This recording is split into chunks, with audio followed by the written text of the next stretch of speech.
BMG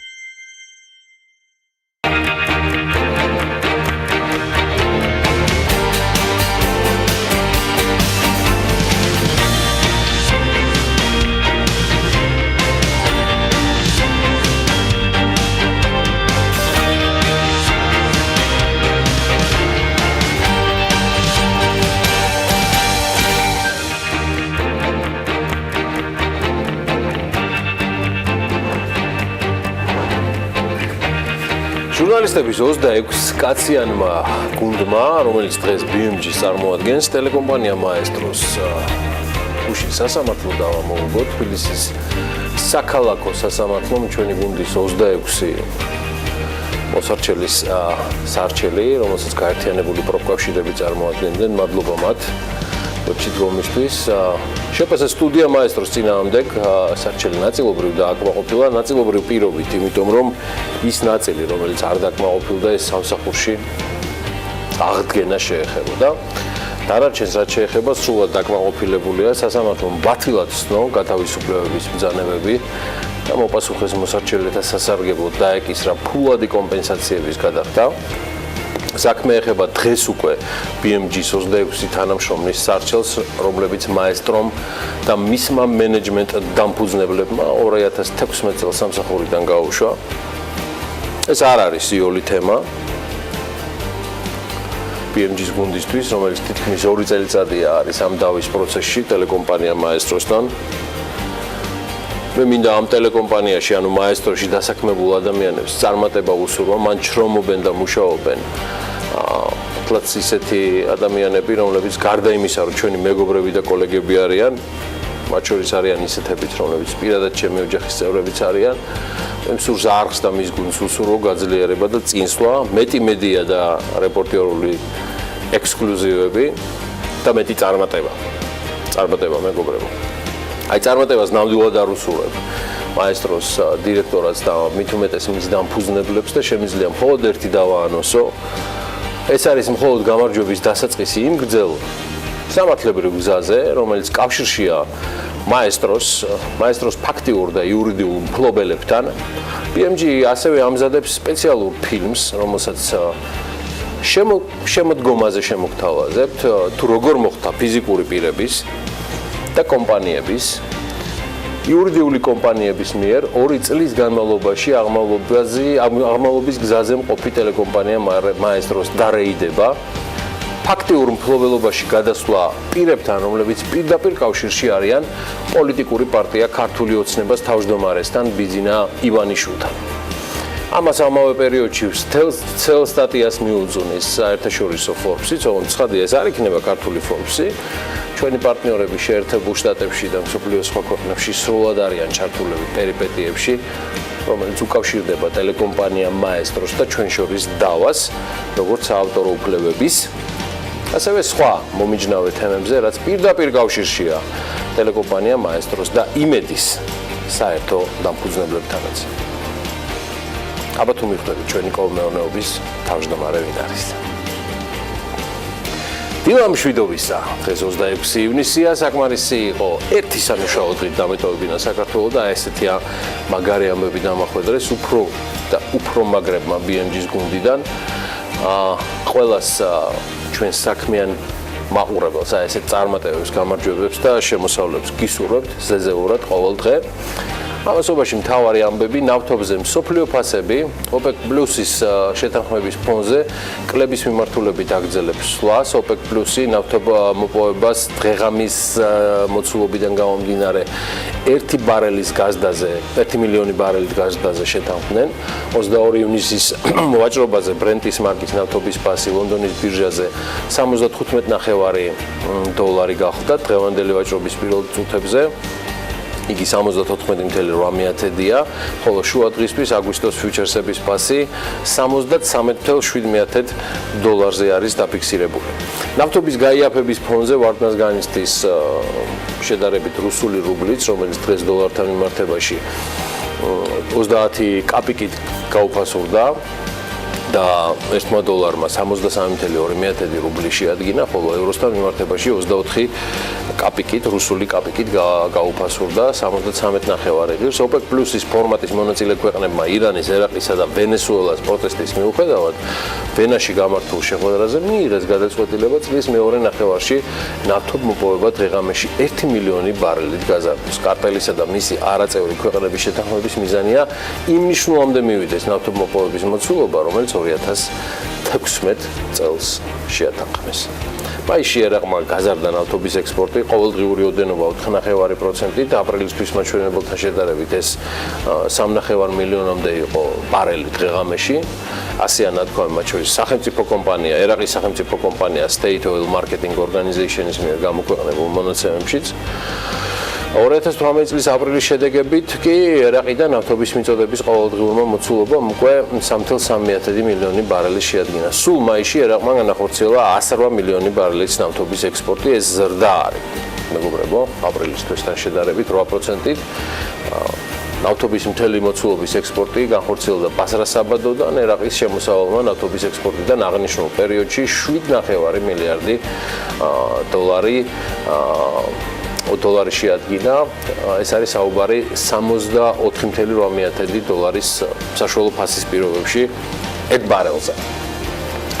აპრილში კი შემოსავალი 6.5 მილიარდი დოლარი იყო. უბრალოდ წარმოიდგინეთ, რომ შეგექმნათ რა შემოსავლებზეა საუბარი. ექსპორტი ხორციელდებოდა სამხრეთი და ცენტრალური საბადოებიდან, ეს არის საუბარი კირკუკის საბადოდან, რომელზეც ექსპორტი ჩრდილოეთით არ განხორციელებულა. ეხლა რაც შეეხება საწვავის ფასებს ქართულ ბაზარზე, რაც ალბათ უფრო მეტად დაგაინტერესებთ, აქაც გაზრდილია საწვავზე ფასების მატებამ მაისში პიკს მიაღწია. მარტის თვიდან დღემდე საერთაშორისო ფასები ნავთობპროდუქტებზე პლაცის მიხედვით საშუალოდ 90-100 დოლარით, ანუ 17.18%-ით არის გაზრდილი და ეხლა ფასები ქართულ საცალო ქსელშიც გაიზარდა შესაბამისად. ნავთობ იმპორტიორთა კავშირი იუწყება, რომ მარტიდან მოყოლებული დღემდე საწვავი არასრულ 2-3 თვეში 15-20 თეთრით არის გაძვირებული. ბოლო 1 თვის განმავლობაში კი ფასებმა საშუალოდ 10 თეთრამდე მოიმატა. ამავე კავშირის ხელმძღვანელი საწვავის ფასზე მოქმედ ფაქტორებს შორის გასულ წელს აქციზის განაკვეთის ზრდას ასახელებს და ვანო მთვალაშვილს მიაჩნია, რომ ფასები ჯამში 20-25 თეთრით არის გაზრდილი. საცალო ქსელში ოპერატორებმა ეს ფასები კი სხვადასხვა მოცულობით დააკორექტირეს. და შესაბამისად ჯამში ვიღებთ 20-25 თეთრიან მატებას. და ძალიან მძიმედ ისახება თითოეული ჩვენთაგანის ბიუჯეტზე. ამასობაში კი საქართველოში განხორციელებული პირდაპირი უცხოური ინვესტიციების მოცულობა 2017 წელს 1.861.900.000 დოლარი შეადგინა.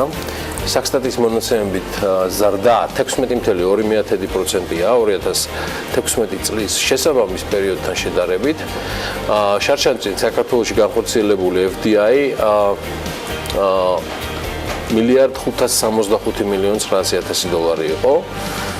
და ასევე სხვათა შორის TBC Research-იც იუწყება, რომ 2012-16 წლებში საქართველოს მთლიან შიდა პროდუქტში პირდაპირი უცხოური ინვესტიციების წილი საშუალოდ 8.8% იყო. ამავე პერიოდში FDI-ის წილი საქართველოში გაცილებით მეტი იყო ვიდრე თურქეთში, ესტონეთში ან უკრაინაში. FDI-ის წილი მთლიან შიდა პროდუქტში ამ 2012-დან 16 წლის ჩათვლით საქართველოში ნახეთ 8.8%-ია, ყაზახეთში 6%, ესტონეთში 3.8, ბულგარეთი 3.6, ჩეხეთი 3.2, სომხეთი და ხორვატია თუ დააკვირდებით მეგობრებო, თითქმის და უკრაინა ერთ პოზიციაზე არიან 3.2 და 3%, ლატვიაში, პოლონეთსა და რუმინეთში 2.8-დან 2.2%-მდე, FDI-ის წილი მთლიან შიდა პროდუქტში სლოვენიაში 1.9-ია, ისევე როგორც რუსეთში, ლიეტუვაში 1.7, აი სლოვაკეთში და თურქეთში კი 1.6-ია, 1.7.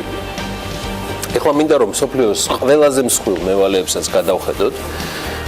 ამას უკვე Forbes Georgia თვლის, უბრალოდ დათვალა უკვე და აქვეყნებს. სოფლიოს ყველა ქვეყნის მთავრობების მიერ აღებული ვალის საერთო მოცულობა 63 ტრილიონს აჭარბებს. ჩვენი ვალი გვაწუხებს. მაგრამ ნომერ პირველ ეკონომიკების მქონე ქვეყნებს ვერც კი შევედრებით. სოფლიო ეკონომიკური ფორუმის მონაცემებით საერთო მოცულობაში ყველაზე დიდი წილი შეერთებულ შტატებს უკავია. 2001 წელს შეერთებული შტატების სახელმწიფო ვალი 6.19 ტრილიონ დოლარს აღემატებოდა, რაც იმ დროინდელი შეერთებული შტატების GDP-ის 54%-ია. ჩვენი ქვეყნის ვალი დღეს კი უკაცრავად, დღეს კი შეერთებული შტატების ვალი 20 ტრილიონ დოლარს აღემატება და ეს მისი ეკონომიკის 7%-ია, ეს კი მსოფლიოს მთლიანი ვალის დაახლოებით 31% გახვალ. მსოფლიოს საერთო ვალის ყველაზე დიდ წილს შეერთებული შტატების შემდეგ იაპონია იკავებს. მისი მოცულობა ვალის ანუ 11.8 ტრილიონია და მას საერთო ვალის ასევე 18% უჭირავს. ქვეყნის GDP-სთან თანაფორდობა ვალის 240%-მდე არის.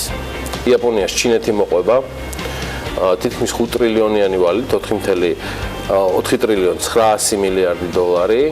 ეს მსოფლიო ვალის თითქმის 8%-ია და GDP-სთან მისი შეფარდება 44.3%-ია. იტალიის ვალი საკმაოდ რთულად არის, აქაც 2.4 ტრილიონია და ქვეყნის GDP-სთან მიმართებაში მისი წელი 132.6%-ია. ხუთეულს კრავს საფრანგეთი, რომელსაც იტალიასთან შედარებით 100 მილიარდით ნაკლებია მისი ვალის მოცულობა და მსოფლიო საერთო ვალის 3.8% უჭირავს საფრანგეთს და GDP-სთან მისი თანაფარდობა 96.3%. ანუ გამოდის, რომ მსოფლიოს 5 ქვეყნის სახელმწიფო ვალი მთლიანი მოცულობის 66%-ს იკავებს ჯამში. რაც შეეხება იმ ქვეყნებს, რომლის ვალის მოცულობაც ქვეყნის მთლიან შიდა პროდუქტთან მიმართებაში ყველაზე დიდ წილს შეადგენს, ხუთეულში იაპონია აქაც ლიდერებშია. როგორც უკვე აღნიშნეთ, მისი ვალის თანაფარდობა მშპ-სთან 239%-ია და სწორედ ამიტომ არის ლიდერში. აქ მეორე ადგილზე ნუ გაგიკვირდება და არის საბერძნეთი. მართალია 353 მილიონი დოლარის ვალით, მაგრამ მსოფლიოს ნაწილში 1%-იც არ არის და მხოლოდ 0.6%-ია, მაგრამ რატო არის საბერძნეთი მეორე ადგილზე? იგი მისი თანაფარდობა ქვეყნის GDP-სთან მიმართებაში 191%-ს აჭარბებს. 158.7%-ით ლიბანი არის შემდეგ ადგილზე. მისი თანაფარდობა, როგორც გითხარით, ძალიან მაღალი არის ქვეყნის მშპ-სთან. და იტალიის შემთხვევაში კი როგორც თქვით, მშპ-სთან თანაფარდობა სახელმწიფო ვალის 132%-ია და ამ შედეგით იგი მეოთხე ადგილზეა, ხუთეულს პორტუგალია ხურავს, აქაც პრობლემებია საერთო ვალთან მიმართებაში, რომელიც 267 მილიონი დოლარის ვალით არის წარმოდგენილი და ქვეყნის GDP-სთან მიმართებაში 130%-ია. ახლა საქართველო და რიცხვები, რომელიც უკვე რამდენი ხანია კიდევ ერთი მიმართულების, მაგრამ გადაზიდული ტვირთების რაოდენობის კლებას გვამცნობს.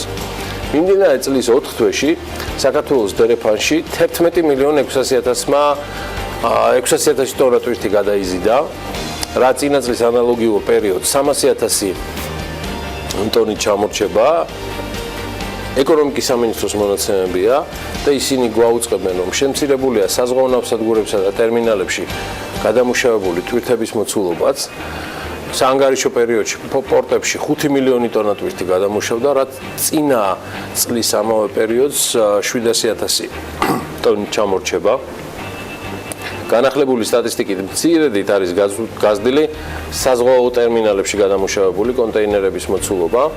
მან შესაბამისი საზომით 133.000 TEU შეადგინა, ესეთი ერთეული არის საკონტეინერო.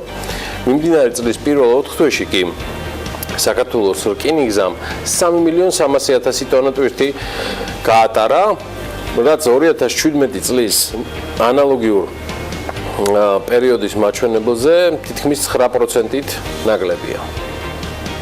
ტყუილად არ მიხსენებია კლების ტენდენცია საქართველოს რკინიგზის პირდბრუნვა 2012 წლიდან შემცირების დინამიკით ხასიათდება, თუ მაგალითად 2012 წელს გადაზიდული ტვირთების მოცულობა 20 მილიონი ტონა იყო, მას შემდეგ ყოველწლიურად საშუალოდ იგი 2 მილიონი ტონით იკლებდა და 2017-ში 5 წლის წინანდელი მაჩვენებელი 10.6 მილიონი ტონა შეადგინა.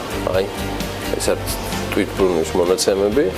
აი, რაც შეეხება პორტებს, წინა წლის ანალოგიურ პერიოდთან შედარებით ზრდა მხოლოდ სუფსის საზღვაო ტერმინალში არის დაფიქსირებული 1.400.000 ტონა, ნაცვლად წინა წლის 1.300.000 ტონისა. 2,100,000 ტონიდან 2,000,000 ტონამდე შემცირდა გადამუშავებული ტვირთების მოცულობა ფოთის საზღვაო ნავსადგურში, ბათუმის საზღვაო ნავსადგურში გადამუშავებული ტვირთების მოცულობა 9,500,000 ტონით შემცირდა და 1,100,000 შეადგინა, ხოლო ყულევში საზღვაო ნავსადგურში 100,000 ტონით შემცირდა და 9,500,000 ტონაზე არის გაჩერებული.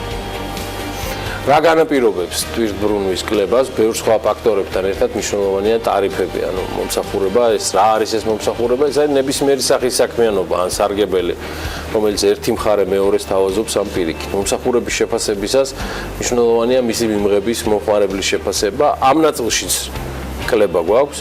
აისეტის მიერ 12 კითხვის საფუძველზე მომზადებული ანგარიში საქართველოში მომხმარებელთა ნდობის ინდექსი მცირედით, მაგრამ მაინც შემცირებულია 1,5 პუნქტით, რის მიხედვით ითვლება ინდექსი და როგორია გამოკითხვის შედეგები, ამას უკვე დეტალურად ანა ჩასლის. ქალბატონებო და ბატონებო, ანა ლაპიაშვილს არ მოგიდგენთ. საქმიანი დილის თანაზამოს, დილამშვიდობის ანა, მაინდა-მაინც კარგი და ის სახალისო ამბავი არ აქვს, მაგრამ აი ესეც და მისი განწყობის ინდექსი ჩვენ ყოველთვის ვაშუქებთ. შესაბამისად რა აღმოაჩინა. ნამდვილად ის მონაცემები, რომელიც ამ შემთხვევაში აი ესეთმა დააჯამა და მომხმარებელთა განწყობის დასადგენად გამოიყენა 12 კითხვა, მათ შორის ფინანსურ მდგომარეობაზე, დასაქმებაზე, ინფლაციაზე, თანხის დაზოგვაზე და ასე შემდეგ. მოკლედ, გამოკითხული რესპონდენტების უმეტესობა ამ კვლევაში, ანუ 50.8% მიიჩნევს, რომ ბოლო 12 თვის განმავლობაში მათი ფინანსური მდგომარეობა არ შესცვლილა. 30% თვლის, რომ მცირედით არის გაუარესებული. 7.1%-ისათვის კი გამოკითხულებიდან, რა თქმა უნდა, მდგომარეობა საგრძნობლად გაუარესდა. რესპონდენტების 11.5% აღნიშნავს, რომ სიტუაცია მათთვის მცირედით გაუმჯობესდა. მოსახლეობის უმრავლესობა 46.7% კი ელოდება, რომ მომდევნო 12 თვის განმავლობაში მათი ფინანსური მდგომარეობა არც გაუმჯობესდება და არც გაუარესდება. 22% თვლის, რომ მდგომარეობა მცირედით არის გაუმჯობესებული, ხოლო 15.8%-ისათვის მცირედით გაუარესებული. რესპონდენტების 36.8% მიიჩნევს, რომ ბოლო 12 თვეში ქვეყნის ეკონომიკური მდგომარეობა უცვლელია. 31%-ის აღქმით სიტუაცია გაუარესდა მცირედით, ხოლო 19.8% კი აღნიშნავს, რომ მკვეთრად გაუარესებულია მდგომარეობა. 10.5% ამავე დროს აღნიშნავს, რომ სიტუაცია მცირედით გაუმჯობესდა კიდეც. მომავლის შეფასებას და განწყობებს რაც შეეხება, გამოკითხული მოსახლეობის უმრავლესობა, ანუ 28.2% თვლის, რომ მომდევნო 12 თვეში ეკონომიკური მდგომარეობა მცირედით გაუმჯობესდება. 31%-ზე მეტი კი მიიჩნევს, რომ სიტუაცია გაუარესდება და არც ისე ოპტიმისტურად არიან განწყობილები. მოსახლეობის 41.5%-ისათვის ბოლო 12 თვეში ქვეყანაში ფასები მკვეთრად გაიზარდა, 50%-ზე მეტი აღნიშნავს, რომ ფასები მცირედით არის გაზრდილი და გამოკითხული რესპონდენტების 28%-ზე მეტი ელოდება, რომ ფასების ზრდა მომდევნო 12 თვეშიც იმავე ნიშნულზე შენარჩუნდება. 60%-ზე მეტი კი იგივე მომდევნო 1 წლის განმავლობაში საყიდლებზე იმაზე ნაკლები თანხის დახარჯვას აპირებს, ვიდრე ამჟამად აქვს ხარჯებში გათვალისწინებული. 36.2% ამბობს, რომ დღეს თანხის დანაზოგის გაკეთებისათვის კარგი დრო არ არის. 10.8% კი თვლის, რომ თანხის შენახვისათვის საკმაოდ ცუდი დროცაა. 46% საერთოდ მომდევნო 12 თვის განმავლობაში, ანუ მომდევნო 1 წლის გეგმაში არ ფიქრობს, რომ რაიმე ფორმით თანხის დანაზოგი გააკეთოს. ეს ვინც თანხის დაზოგვას მაინც ახერხებს და მას ასე ვთქვათ დასვენებისთვის იყენებს, მოდი ამ ნაწილში ანა ისეთის კვლევა მოვიშველიოთ. გამოკითხულთა ყველაზე მეტი 53% წელიწადში მხოლოდ ერთხელ ახერხებს დასვენებას, საკმაოდ დიდი რაოდენობა 20% საერთოდ ვერ ახერხებს დასვენებას. აქედან ყველაზე მეტი 46% არის 65 წელსზე ვიდრე რესპონდენტები. საქართველოს ფარგლებში დასასვენებლად ვერ წასვლის მიზეზებს შორის ყველაზე აქტუალური კვლავ ფულის უქონლობა აღმოჩნდა და ამ მიზეზებს 63% ასახელებს. მას მოსდევს დროის უქონლობა 37%, დროის უქონლობა ამის განმაპირობებელი ყველაზე მეტად მაინც 25-15-დან 44 წლამდე რესპონდენტებს შორის აღმოჩნდა. აი ფულის უქონლობის გამო ყველაზე მეტად დასვენების შანსი მაინც 65 წელზევით რესპონდენტებს, ანუ 73%-ზე არის საუბარი, არ ეძლევათ. აქვე აღსანიშნავია, რომ დროის უქონლობის გამო უფრო მეტად კაცები ვერ ახერხებენ დასასვენებლად წასვლას. მათი რაოდენობა 47-ია, ვიდრე უელბეკის ნაქები ქალები, რომელთა პროცენტული წილიც 30%-ია, ხოლო ფულის უქონლობა ქალებს მეტად აბრკოლებს, ვიდრე მამაკაცებს. ეს დასაქმების სტატისტიკის გადახედვის შემდეგ უცოდინება რატომ არის ასეთი რიცხვები. ფოტოშორის იმ რესპონდენტთა უმეტესობა, ვინც ახერხებს დასვენებას, უპირატესობას საზღვაო კურორტებს ანიჭებენ. მათი ოდენობა კი 55% ამ გამოკითხვის შედეგად გამოკითხული საზოგადოებიდან. თითქმის ამდენი თვე პოპულარულია სამთო კურორტები, რომლებსაც გამოკითხულთა 44% სტუმრობს. საკუთარ ან მეგობრის, ახლობლის, სოფელს სტუმრობენ გამოკითხულთა 36%. მათ შორის ყველაზე ხშირად კი სწორედ 65 წელს გადაცილებული რესპონდენტები არიან. როგორც აღმოჩნდა, უმეტესობისათვის დასვენებისათვის ყველაზე ოპტიმალური დრო არის ზაფხული, ამას 94% ამბობს. ამ მხრივ გენდერული დასაკობრივი სხვაობები დიდად არ გამოვლენილა. იმ ოჯახების რაოდენობა კი, რომლებიც წლის განმავლობაში საშუალოდ 500-დან 1000 ლარამდე ხარჯავენ ფულს დასვენებისათვის, ყველაზე მეტი არის 41%. 500 ლარამდე ბიუჯეტს იმყოფინებს გამოკითხულთა 28%-ის რაოდენობა ოჯახებისა დასვენებისათვის. საჭირო ბიუჯეტს საქართველოს ფარგლებში დამსვენებელთა 55% აღმოჩნდა, რომ მთელი წლის განმავლობაში აგროვებს. ანუ მაინც აგროვებენ გარკვეულწილად თანხას.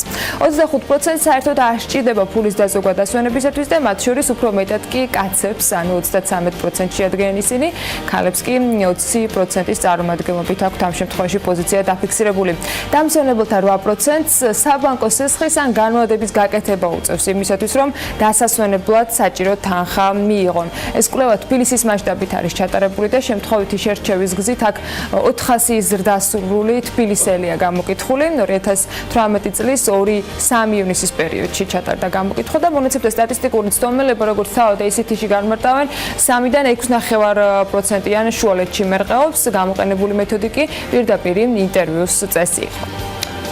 ნუ პირდაპირ კავშირის დასადგენად ანა შედარებით ცუდი მაგალითია, მაგრამ მოდი კიდევ ერთ საინტერესო სტატისტიკას გეტყვი. საქართველოს მოქალაქეებმა 2018 წლის იანვარ-მაისში საზღვარგარეთ საბანკო ბარათებით 650 მილიონი ლარი დახარჯეს, მაგრამ მაინც მნიშვნელოვანი თანხაა. რაც წინა წლის ანალოგიურ პერიოდთან შედარებით 165 მილიონ ლარზე მეტია. 2017 წლის იანვარ-მაისში რესპონდენტების მიერ საზღვარგარეთ დახარჯული თანხის მოცულობამ, ანუ ამ პერიოდში 485 მილიონი ლარი შეადგინა. 2018 წლის მაისში ქართველებმა საზღვარგარეთ 146 მილიონი ლარი დახარჯეს. ამასთან საქართველოს ეროვნული ბანკის სტატისტიკით მაისში რეზიდენტი ბანკების ბარათებით ბანკომატით 34 მილიონ 363,000 ლარის ექვივალენტია განაღდებული პოსტ ტერმინალებით, ინტერნეტით, იმპრინტერებით 12 მილიონი ლარის ოპერაცია არის შესრულებული. რაც შეეხება 2017-ს, საქართველოს მოქალაქეებმა შაშან საზღვარგარეთ საბანკო ბარათებით 1,3 მილიონი ლარი დახარჯეს. აქაც მატება 39%-იანი. ეროვნული ბანკი გვაუწყებს, რომ 2016-ში იანვარ-დეკემბერში რეზიდენტების მიერ საზღვარგარეთ დახარჯული თანხის მოცულობა 961 მილიონი ლარი იყო. ესეთი საინტერესო ციფრების სტატისტიკის რიცხვების წარდგენის შემდეგ რა რჩება თუ არა, კიდევ ერთხელ დაგიანონსოთ, ვისველით, რა თემებს გავშლით დღევანდელ საქმიან დილაში. 26 ივნისს დილას საქმიანად იწყებენ შალვა ურიადმყოფელი, ევა ბოჭორიშვილი და გოგა მელიქიძე. გვესტუმრება ზურაბ ჩეკურაშვილი, გია მშვიდობაძე, ელენე ოთარაშვილი, ბასა ფოცხიშვილი, მაია სიდამონიძის სტუმარი ქეთი მელაძე იქნება. დილა საქმიანია TV პირველზე.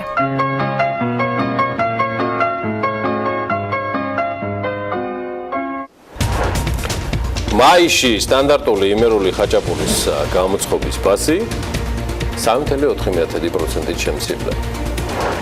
არ დაიჯეროთ. ეკონომიკის მინისტრის ინფორმაციით აწარმოეს საქართველოში ფარგლებში არსებული შეთავაზებების სპექტრი და სერვისები გაფართოვდება. სასოფლო-სამეურნეო კოოპერატივის სტატუსი კი არც მეტი არც ნაკლები 800 კოოპერატივს შეუწყდა. რამდენი სამინისტრო გვეყოლება და რომელი უწყებები გაერთიანდება? პრემიერ-მინისტრი მთავრობის ახალი სტრუქტურის პრეზენტაციას დღეს გამართავს. მამუკა ბახტაძისგან სიახლეებს მთავრობის ხდომაზე ველით გასულ უქმეებზე გამართული მოლაპარაკებების შემდეგ, რომელიც როსტომ მეფის სასახლეში მიმდინარეობდა, დაზუსტებით შეგვიძლია ვთქვათ, რომ თეთრი კვამლი 11 სამინისტროსთვის ამოვიდა. ვინ იქნებიან მამუკა ბახტაძის გუნდში, ეს ჯერ კიდევ უცნობია. დღეს საქართველოს პრემიერ-მინისტრის მამუკა ბახტაძის პრემიერა პრემიერ-მინისტრის რანგში მთავრობის ხდომაზე და წინ საკმაოდ საინტერესო დღე გველის. მანამდე კი ანა ლაპიაშვილია, რომელიც განსაკუთრებულ სიახლეებს ეკონომიკაში და ბიზნესში მიმდინარე ოლენების შესახებ სწორედ დაამატებს ამ ინფორმაციას დარწმუნებული ვარ, რომელიც ინგოროყვას 7-ში იყრის თავს. რა თქმა უნდა, გიორგი საქმიანილის მაყურებელი ინგოროყვას 7-დან პირდაპირ ეთერში იქნება აუცილებლად ინფორმირებული მასთან დაკავშირებით, თუ რას გვეტყვის დღეს პრემიერ-მინისტრობის რანგში პირველ მთავრობის ხდომაზე მამუკა ბახტაძე და როგორ კანონპროექტს წარუდგენენ ისინი საკანონმდებლო ორგანოს მთავრობის ამ შემადგენლობით, ანუ როგორ გადანაწილდება სამინისტროების გადაჯგუფება. ბიზნეს სიახლეების მეორე ნაწილში დეპუტატების პოზიციებსაც გაგაცნობთ, რომლებიც ამბობენ რომ პრემიერის სახელმწიფო აპარატში დასაქმებულთა შემცირებას არ აპირებს და შესაბამისად რის ხარჯზე უნდა გამოთავისუფლდეს დაანონსებული 100-120 მილიონი, ეს ჯერ კიდევ არ ვიცით. ბახტაძე კი მედიასთან ჯერ ამაზე განმარტებებს არაკეთებს. მას ამ თემაზე არც გუშინ უსაუბრია, როცა ქობულეთის შემოვლითი გზა გახსნა. ახალი გზით სხვათა შორის ბათუმში ავტომობილით ჩასვლის მსურველებისათვის, მათ შორის ამ სეზონზე 30 წუთით ნაკლები დაგჭირდებათ. შემოვლითი გზა ჩაქვი მახინჯაურის გვირაბიდან სოფელ გვარამდე მონაკვეთს მოიცავს და თითქმის 32 კილომეტრიანი გზის პირველი ლოტი 2014 წელს არის გახსნილი. აი მეორე ლოტის, ანუ 18 კილომეტრიანი მონაკვეთი უკვე გვარადან მახინჯაურის გვირაბამდე გზის გახსნის შემდეგ 20-30 წუთით მცირდება ეს მონაკვეთი და სულ 15 ხიდი არის ამ ეტაპზე ამ ნაწილში გაკეთებული. მათ ასაგებად ახალი ტექნოლოგია, ბურჯებზე მოძრავი სისტემის ყალიბია გამოყენებული, როგორც გუშინ გვითხრას. გზის სამშენებლო სამუშაოები კი აზიის განვითარების ბანკმა 209,852,079 ლარით დააფინანსა. მოკლედ, სიახლეები გუშინ აჭარაში რამ უხვად იყო წარმოდგენილი პრემიერ-მინისტრი, ეკონომიკის მინისტრი იყვნენ იქ სტუმრად ჩასულები და მათგან სიახლეები კიდევ გლოვდება, ოღონდ სულ რამდენიმე წამში ბიზნეს სიახლეებში.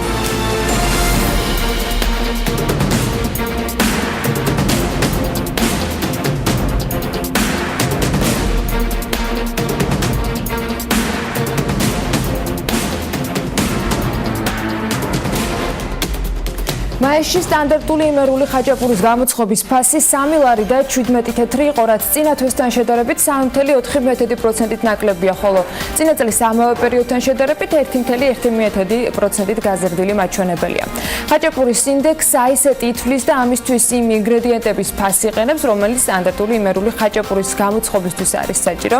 წლის დასაწყისიდან ხაჭაპურის ინდექსი კლებულობს ყველაზე იაფიკი ხაჭაპურის გამოცხობა ქუთაისში ჯდება, ის 2 ლარი და 90 თეთრიღის თვის განმავლობაში ფასი ყველაზე მეტად თბილისში შემცირდა და კლებამ 7.6% შეადგინა. აპრილთან შედარებით თელავში ფასი 1.4% შემცირდა, ბათუმში კი 3.8%. აჭარაში ანტჯგუფის ახალი საწარმო გაიხსნა, რომელიც სასახურავე მასალების, აქსესუარების და თაბაშირ მუყავის ფილების პროფილებს აწარმოებს. კომპანიამ ეკონომიკის და მდგრადი განვითარების სამინისტროს სააგენტოს აწარმოეს საქართველოში ფინანსებზე ხილმისაწვდომობის კომპონენტის ფარგლებში ახალი საწარმოს აშენება და მისი თანამედროვე მანქანა დანადგარებით აღჭურვა მოახერხა. პირველ ეტაპზე 13 ადამიანია იქ დასაქმებული, თუმცა სამომავლოდ ამ მაჩვენებლის კიდევ გაზრდა იგეგმება. კომპანია პირველივე წელს 3.323,911 ლარის პროდუქციის წარმოებას და წარმოებული პროდუქციის რეალიზაციას ადგილობრივ ბაზარზე გეგმავს.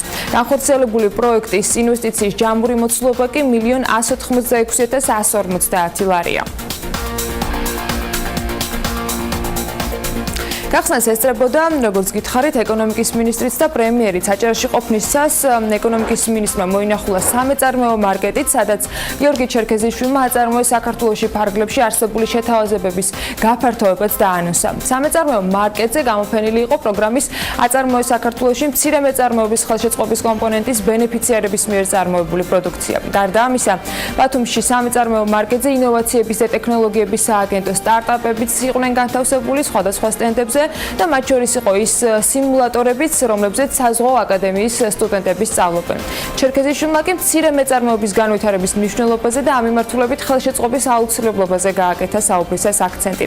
მისივე ინფორმაციით, პროგრამა აწარმოეს საქართველოში მომავალშიც გაგრძელდება და ამ დროისათვის, როგორც თავად აღნიშნავს, ამ პროექტის ფარგლებში ჯამურად 400-მდე პროექტია დაფინანსებული, გარდა ამისა, მიკრომეწარმეობის კომპონენტის ფარგლებში 14,000-მდე ბენეფიციარი ჰყავთ, საიდანაც 6,000-მდე პროექტი უკვე დაფინანსებულია და ეს არის დაახლოებით 900 მილიონი ლარის საინვესტიციო ღირებულების პროექტები. კოოპერატივმა ბეთლემმა კი ლურჯი მოცვის პირველი მოსავალი მიიღო. კოოპერატივის დამფუძნებელი ამირან დიასამიძე ამბობს, რომ პლანტაციამ, რომელიც აჭარაში სოფელ გულებში 2 წლის წინ 4,5 ჰექტარზე გააშენა, უკვე პირველი ნიშანი გამოიღო. 120 კილოგრამი მოცვი გაყიდეს, სეზონის დასრულებამდე კი მოსავალს კიდევ მიიღებენ. კენკრა ადგილობრივ ბაზარზეა გაყიდული, კილოგრამი 10 ლარად შეფასდა, თუმცა მაღაზიებში მისი ფასი 15 ლარამდეც იყო.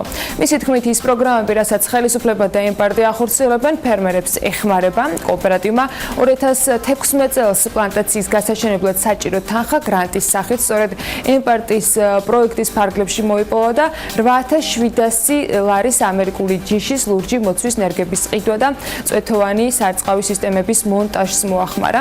მოცვის პლანტაციის მოვლაში კოოპერატივის 5 წევრია ჩართული და ყოველ სეზონზე, როცა მოცვის კრეფა დაიწყება, კიდევ 15 ადამიანს ასაქმებენ.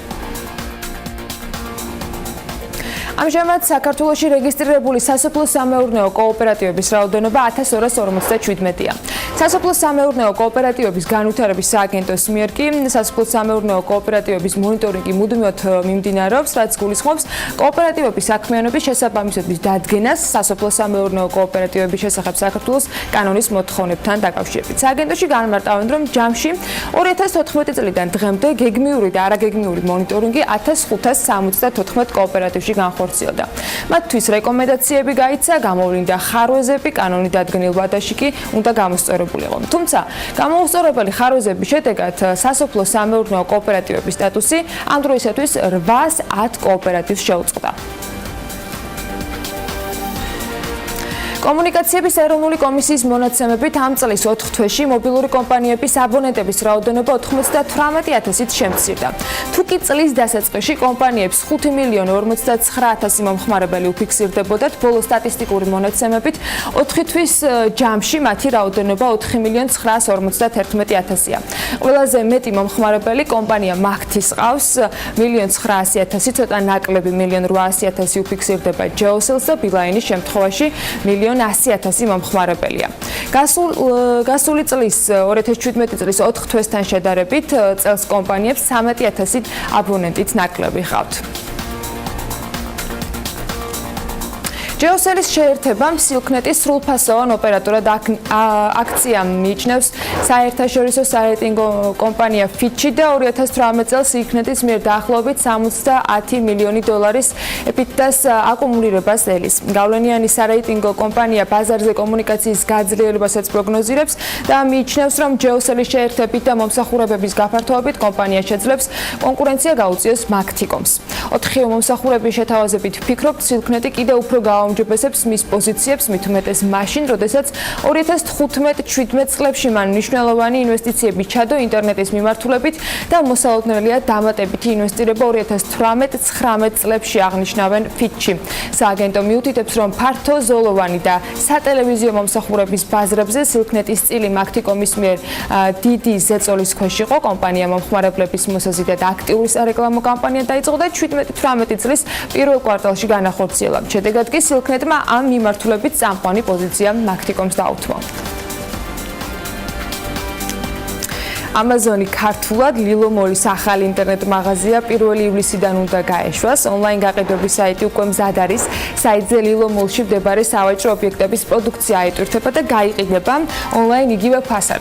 შეძენილ ნივთს კი მომხმარებელი უკვე სახში მიიღებს. საიტზე საწყის ეტაპზე მომხმარებელისათვის ყველაზე მოთხოვნადი ნივთები იქნება წარმოდგენილი და შემდეგ უკვე სხვადასხვა კატეგორიებიც დაემატება.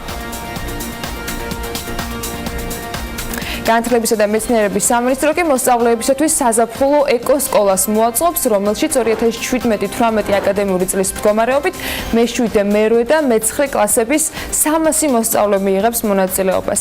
საზაფხულო ეკოსკოლა დავისვენოთ და ვისწავლოთ ერთად პროგრამის ფარგლებში განხორციელდება და მასზე $80,000-ია დასახარჯი. ეკოსკოლა მოსწავლეებს ორ ნაკადად მიიღებს, თითოეულ ნაკადში კი 150 მოსწავლე ჩაერიცხება.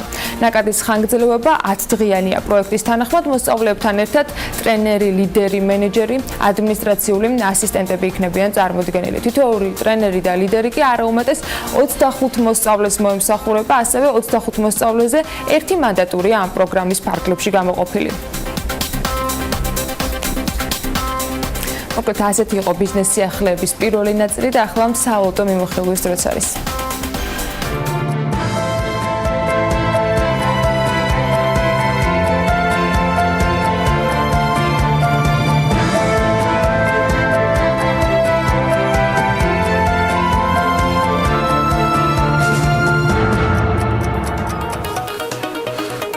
ეროვნულმა ბანკმა გუშინ ბანკთა შორისი ვაჭრობისას $10 მილიონი კიდევ შეისყიდა. საშუალო შეწონილმა კურსმა კი $2 და 45 თეთრი შეადგინა. ივნისში სებმა უკვე $20 მილიონი შეისყიდა. ეს კარგი გზავნილი არის ბაზრისთვის. გაუფასურებულია ევრო $2 და 85 თეთრზეა. თურქული ლირა 51 თეთრად ფასობს. აი ფუნქციონალინგის ღირებულება კი $3 და 25 თეთრი გახლავთ. 2018 წლის მაისში წინა თვესთან, ანუ აპრილთან შედარებით, საქართველოს კომერციულ ბანკებში განთავსებული დეპოზიტები $87 მილიონი არის გაზრდილი, უცხოურ ვალუტაში განთავსებული დეპოზიტები 17 მილიონით, დოლარში გამოსახული $14 მილიონი არის შევცირებული, ხოლო ლარში განთავსებულმა დეპოზიტებმა 70 მილიონი ლარით ზრდა აჩვენა. შედეგად მაისის ბოლოს დეპოზიტების დოლარიზაციის კოეფიციენტი 62.7%-ზეა, აი გრაფიკზე ხედავთ და აპრილის ბოლოს დოლარიზაცია 62.9%-ზე იყო. ჯამში უცხოურ ვალუტაში 13.2 მილიარდი ლარის, ხოლო ლარში 7.9 მილიარდი ლარის დეპოზიტია განხორციელებულ, განთავსებული. 2017 წლის 1 ივნისთან შედარებით 2018 წლის 1 ივნისს ლარში განთავსებული დეპოზიტები 2.5 მილიარდი ლარით არის გაზრდილი, ხოლო უცხოურ ვალუტაში დეპოზიტები 370 მილიონი დოლარით. 1 ივნისის მონაცემებით დოლარში განხორციელებულ დეპოზიტებზე საშუალო წლიური საპროცენტო განაკვეთი 2.5, ხოლო 1 წლის წინ ეს პროცენტი 2.8 იყო. ლარში დეპოზიტებზე საშუალო წლიურმა პროცენტმა, ანუ განაკვეთმა 7.3% შეადგინა, როცა შარშან ამ დროს თითქმის 8% იყო, 7.9%. ცოტაც ბანკებზე ვიდრე ბენკერი გამოშლულა, სუპერბენკერი. საქართველოში მოქმედი 16 კომერციული ბანკისთვის მაისის რეგულარული სადაზღვევო შენატანის ჯამურ რაოდენობა 1,227,168 შეადგინა, რომელიც ბანკებმა ივნისშივე დაფარეს. ინფორმაციას უკვე დეპოზიტების დაზღვევის სააგენტო ავრცელებს. მიმდინარე წლის 31 მაისის მდგომარეობით საქართველოში მოქმედ 16 კომერციულ ბანკში არსებული დეპოზიტების საერთო მოცულობამ 20 მილიარდ 134 მილიონ ლარს გადააჭარბა, მათ შორის ფიზიკური პირების დეპოზიტები 10 მილიარდი ლარია. და უცხოურ ვალუტაში კი ეს ყველაფერი გამოხატული არის 8 მილიარდი ლარის მოცულობით. იურიდიული პირებისთვის ეს ყველაფერი არის უკვე 9 მილიარდი ლარი. კარგი, ამ თემას სად როგორ რა მიდის ამ შემთხვევაში საიმისოთ, რომ დეპოზიტების დაზღვევა და ამ სისტემამ გაამართლოს, რომელსაც დასაბამი ჯერ კიდევ შარშან მიეცა, ამას ვნახავთ და უცებად მოიკითხავს BMG-ს, მათ შორის იმ თანხების განკარგვას, რომელსაც ბანკები მილიონ ლარზე მეც ყოველთვიურად რიცხავენ ამ ფონდში. მოდი ვნახოთ ამინდის პროგნოზი, მეგობრებო. მით უმეტეს გარემოს ეროვნულმა სააგენტომ გაგვიახლა ინფორმაცია და მას ანა ლაპიაშვილი წარმოგიდგენთ. ამინდის პროგნოზის სპონსორია SEU Development-ი.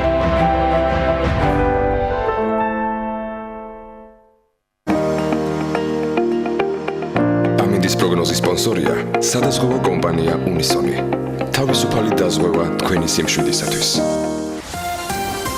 ზამთრის სეზონის მოყვარულებისათვის ალბათ ეს დღეები ამინდის პროგნოზე არც ისე გასახარია. გარემოს ეროვნული სააგენტო ამბობს, რომ ამინდი საქართველოში ამიერკავკასიის ჩრდილოეთიდან მოქმედი ცივი ჰაერის მასების და სამხრეთიდან გავრცელებული ცხელი ჰაერის მასების ურთიერთქმედებით არის განპირობებული. მოსალოდნელია დრო გამოშვებით ღრუბლიანების მომატება, ზოგან იქნება ხანმოკლე წვიმა ელჭექით, აღმოსავლეთ საქართველოს შესაძლოა იყოს სიტყვა, იქროლებს ცვალებადი მიმართულების ქარი.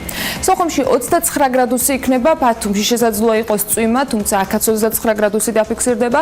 ქობულეთშიც ასევე 29 გრადუსია მოსალოდნელი და ფოთში 1 გრადუსით მეტი 30 გრადუსი. ქუთაისშიც 30 გრადუსი ელოდებიან, მაგრამ ხანმოკლე წვიმასაც ელჭექის ფონზე. ზუგდიდში 30 გრადუსი დაფიქსირდება, ოზურგეთში 31, ონში 29, გორში 34, ცხინვალში 34 გრადუსი, მარნეულში ასევე 34 გრადუსი იქნება, მაგრამ აქ მცირე წვიმასაც ველოდებით. რუსთავშიც 34 გრადუსია ნავარაუდავი, ახალციხეში იქნება 28 გრადუსი, ბორჯომში იწვიმებს ასევე დღის მეორე ნახევარში და 30 გრადუსამდე გათბება ჰაერი, ბაკურიაში მაქსიმალური ტემპერატურა წვიმასთან ერთად 23 გრადუსია მოსალოდნელი, ახალქალაქში ასევე დღის მეორე ნახევარში იწვიმებს და 22 გრადუსი იქნება მაქსიმალური ტემპერატურა, სტეფანწმინდაში ჰაერი მაქსიმუმ 22 გრადუსამდე გათბება, თელავში იქნება 34 გრადუსი და რაც შეეხება დედაქალაქს, რო გამოშვებით ღრუბლიანობა მოიმატებს თბილისში. დღის ბოლოს შესაძლოა იყოს წვიმაც, თან ელჭექით, ცვალებადი მიმართულების ქარიც იქროლებს, მაგრამ 34 გრადუსს მიაღწევს დღეს ტემპერატურა. ანა, მადლობა.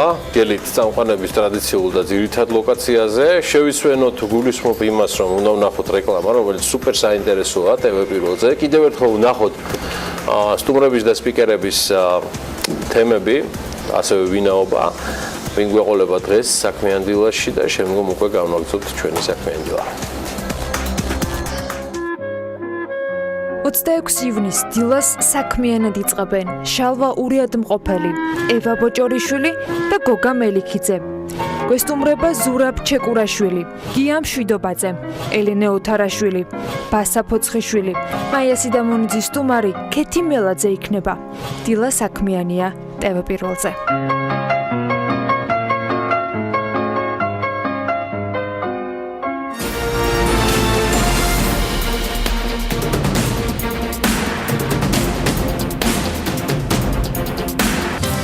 წლის 1 ივლისიდან სახელმწიფო უწყობების და იურიდიული პირების კუთვნილი ავტომანქანების სავალდებულო ტექდათვალიერება ამოქმედება. იქამდე ტექნიკური დათვალიერების გავლის ვალდებულება ეტაპობრივად 1 იანვრიდან ჯერ დიდი მოცულობის ძრავის მქონე ავტომობილებს დაეკისრათ, რა ეტაპზე ამ დროისათვის ტექნიკური ინსპექტირების პროცედურები და რა ტენდენციაზე შეგვიძლია ვისაუბროთ, მონაცემებს სტუმართან ერთად განვიხილავთ. შალვა ურიადმყოფელია ჩვენთან ერთად ეკონომიკის სამინისტროს სახმელეთო ტრანსპორტის სააგენტოს უსაფრთხოების სამსახურის უფროსი. მოგესალმებით. მადლობა რომ ხართ დილიდან ჩვენთან ერთად. მოდით ჯერ გავაახლოთ მონაცემები ამ დროისათვის რამდენ მანქანას აქვს ტექნიკური დათვალიერება, რა პროცენტული მაჩვენებლები გვაქვს ისეთი მანქანების, რომლებმაც მეორედ გავლის შემდეგაც ვერ მოახერხეს დაკმაყოფილება და რეალურად რა სურათს გვაჩვენებს. დიახ, მადლობას მოგახსენებთ მოწვევისთვის. რაც ყველაზე მნიშვნელოვანია, ანუ სტატისტიკურად ჩვენ გვაქვს დღესდღეობით ინფორმაცია, რომ 36,000 მეტმა ავტოსატრანსპორტო საშუალებამ გაიარა პერიოდული ტექნიკური ინსპექტირება, აქედან 75% დადებითად და 75% დადებითად გაიარა, ხოლო რაც შეეხება ციფრში შემიძლიათ გითხრათ, რომ 800-ზე მეტმა ავტოსატრანსპორტო საშუალებამ სამწუხაროდ განმეორებით პერიოდული ტექნიკური ინსპექტირება ვერ გაიარა და აეგრძალათ გზებზე გადაადგილება და ასევე განმეორებითი ეტაპის დროსაც ბევრმა ავტოსატრანსპორტო საშუალებამ, ანუ ის 75%, რომელიც ვიგულისხმეთ, არის ის ავტოსატრანსპორტო საშუალებაც, რომელმაც დააკმაყოფილეს პერიოდული ტექნიკური ინსპექტირების მოთხოვნები განმეორებით ინსპექტირებაზე. ეს მაჩვენებელი ბევრია თუ ცოტა? ანუ ჩვენთვის შეიძლება ხარ 800 ბევრს არ ნიშნავს, მაგრამ თქვენი გადმოსახედიდან და იმ გათვლებიდან, რომელიც ამ უწყებას ჰქონდა, როდესაც ტექნიკურ დათვალიერებასთან დაკავშირებით განიხილავდნენ, ცოტა თუ ბევრი? ანუ რეალურად რა მოვიდა? საერთო ჯამში თუ შევხედავთ ისე, რომ დღესდღეობით ჩვენ საუბრობთ პერიოდულ ინსპექტირებაზე, რომელიც ამოქმედა მძიმე მეწონიან ავტოსატრანსპორტო საშუალებებზე, ანუ ეს მოხდა სატვირთო სამგზავრო და მისაბმელ ავტოსატრანსპორტო საშუალებებზე 2018 წლის 1 იანვრიდან. ეხლა გადავდივართ სხვა ეტაპზე, ეს არის იურიდიული პირებისთვის 1 ივლისიდან და სახელმწიფო საკუთრებაში არსებულ ავტოსატრანსპორტო საშუალებებზე.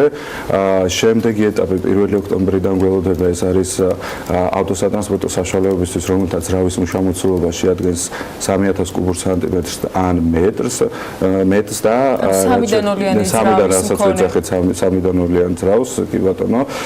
ხოლო რაც შეეხება ბოლო ეტაპს, ეს არის უკვე 2019 წლის 1 იანვრიდან და ამ თარიღიდან უკვე ის ავტოსატრანსპორტო საშუალებები დაექვემდებარება პერიოდულ ტექნიკურ ინსპექტირებას, რომელთა გადანაწილება ამ პერიოდულობაში, ანუ 2018 წელს. შალო, აი რა მაინტერესებს რომ მოგვიყვეთ, როგორ ხდება 800 მანქანა, რომელიც დაიბრაკა ამ შემთხვევაში და ვერ გაიარა ეს ყველაფერი, როგორ გადადის მათი მონაცემები, რომ ისინი ვეღარ ვიხილოთ გზაზე, ანუ ეს ეთყობინება პატრულს, მძღოლებს არ აქვთ ორი თავი და ვეღარ გაბედავენ, თუ ლეგიტიმაცია და კიდევ ერთხელ საერთოდ რაც შეეხება ავტოსატრანსპორტო საშუალებებს, რომლებსაც ანუ პირველი ვთქვათ, რომ გადაადგილება, რომელსაც აეკრძალა პირდაპირ შეფასებით, ეს ნიშნავს იმას, რომ ისინი ვერასდროს გზებზე ვეღარ მოხვდებიან და იმ შემთხვევაში, თუ ეს ავტოსატრანსპორტო საშუალებები გზებზე კვლავ გამოჩნდებიან, შესაბამისად ამისთვის არსებობს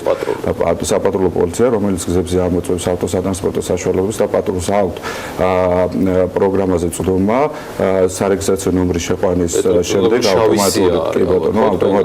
ავტომატურად ხდება იდენტიფიცირება ავტოსატრანსპორტო საშუალების პერიოდული ტექნიკური ინსპექტირების სტატუსთან დაკავშირებით და შესაბამისად უკვე ჩვენ ფაქტიურად პატრულს შეუძლია რომ რეალურად შესაბამისად აქცენტი რა თქმა უნდა. რაც შეეხება ავტოსატრანსპორტო საშუალებას, რომლებიც განმეორებით ინსპექტირებაზე მიდიან, 30 კალენდარული დღე არსებობს ამისთვის, რომ დახარვეზებული ავტოსატრანსპორტო საშუალების ინსპექტირება განმეორებით მოხდეს. შესაბამისად ამ პერიოდის განმავლობაში შეუძლიათ მივიდნენ ნებისმიერ ტესტირების ცენტრში, თუ იგივე ტესტირების ცენტრში მივა მომხმარებელი, განმეორებით ინსპექტირება არის უკვე უფასო, თუ მივა სხვა ტესტირების ცენტრში, რა თქმა უნდა, საფასური არის ის, რაც პირველ ეტაპზე გადაიხადეს და შესაბამისად თუ გამოსწორება მოხდება ხარვეზის, რა თქმა უნდა, ჩვეულებრივად ავტოსატრანსპორტო საშუალება გავა გზაზე. ანუ იდეაში რომ 800 მანქანა დაახლოებით ანუ ამოვიღოთ ხმარებიდან. ეს უკვე არის ის ავტოსატრანსპორტო საშუალებები, რომელთა გადაადგილება გზებზე უკვე მე მაინც მინდა რომ თქვენი შეფასება მოვისმინო, ბევრია თუ ცოტა ეს 800. ამ ეტაპზე რაოდენობას მე ვერ გეტყვით, ანუ რა თქმა უნდა სასურველია რომ იყოს უფრო ნაკლები და გქონდეს უფრო უკეთესი პარკი, ვიდრე დღესდღეობით ჩვენ შეიძლება ანუ სტატისტიკურად ინფორმაცია, ანუ ეს მონაცემები უფრო მოიმატებს, როდესაც სუბუქ ავტოსატრანსპორტო საშუალებებზე გადავალთ. რაც შეეხება სატვირთო და სამგზავრო საშუალებებს უფრო მეტი პრობლემები აქვს. რა თქმა უნდა, იმიტომ რომ ჩვენ ვიცით სტატისტიკური მონაცემები, რომელსაც შინაგან საქმეთა სამინისტრო აქვეყნებს ყოველწლიურად საქართველოში 45% არის 20 წელზე მეტი ავტოსატრანსპორტის ეხლა მინდა რომ გადავიდეთ უკვე იურიდიულ მანქანებზე, ანუ სახელმწიფო უწყებების, ანუ თქვა სხვა იურიდიული პირების კულტურა, რომელიც 1 ივლისიდან ამოქმედება.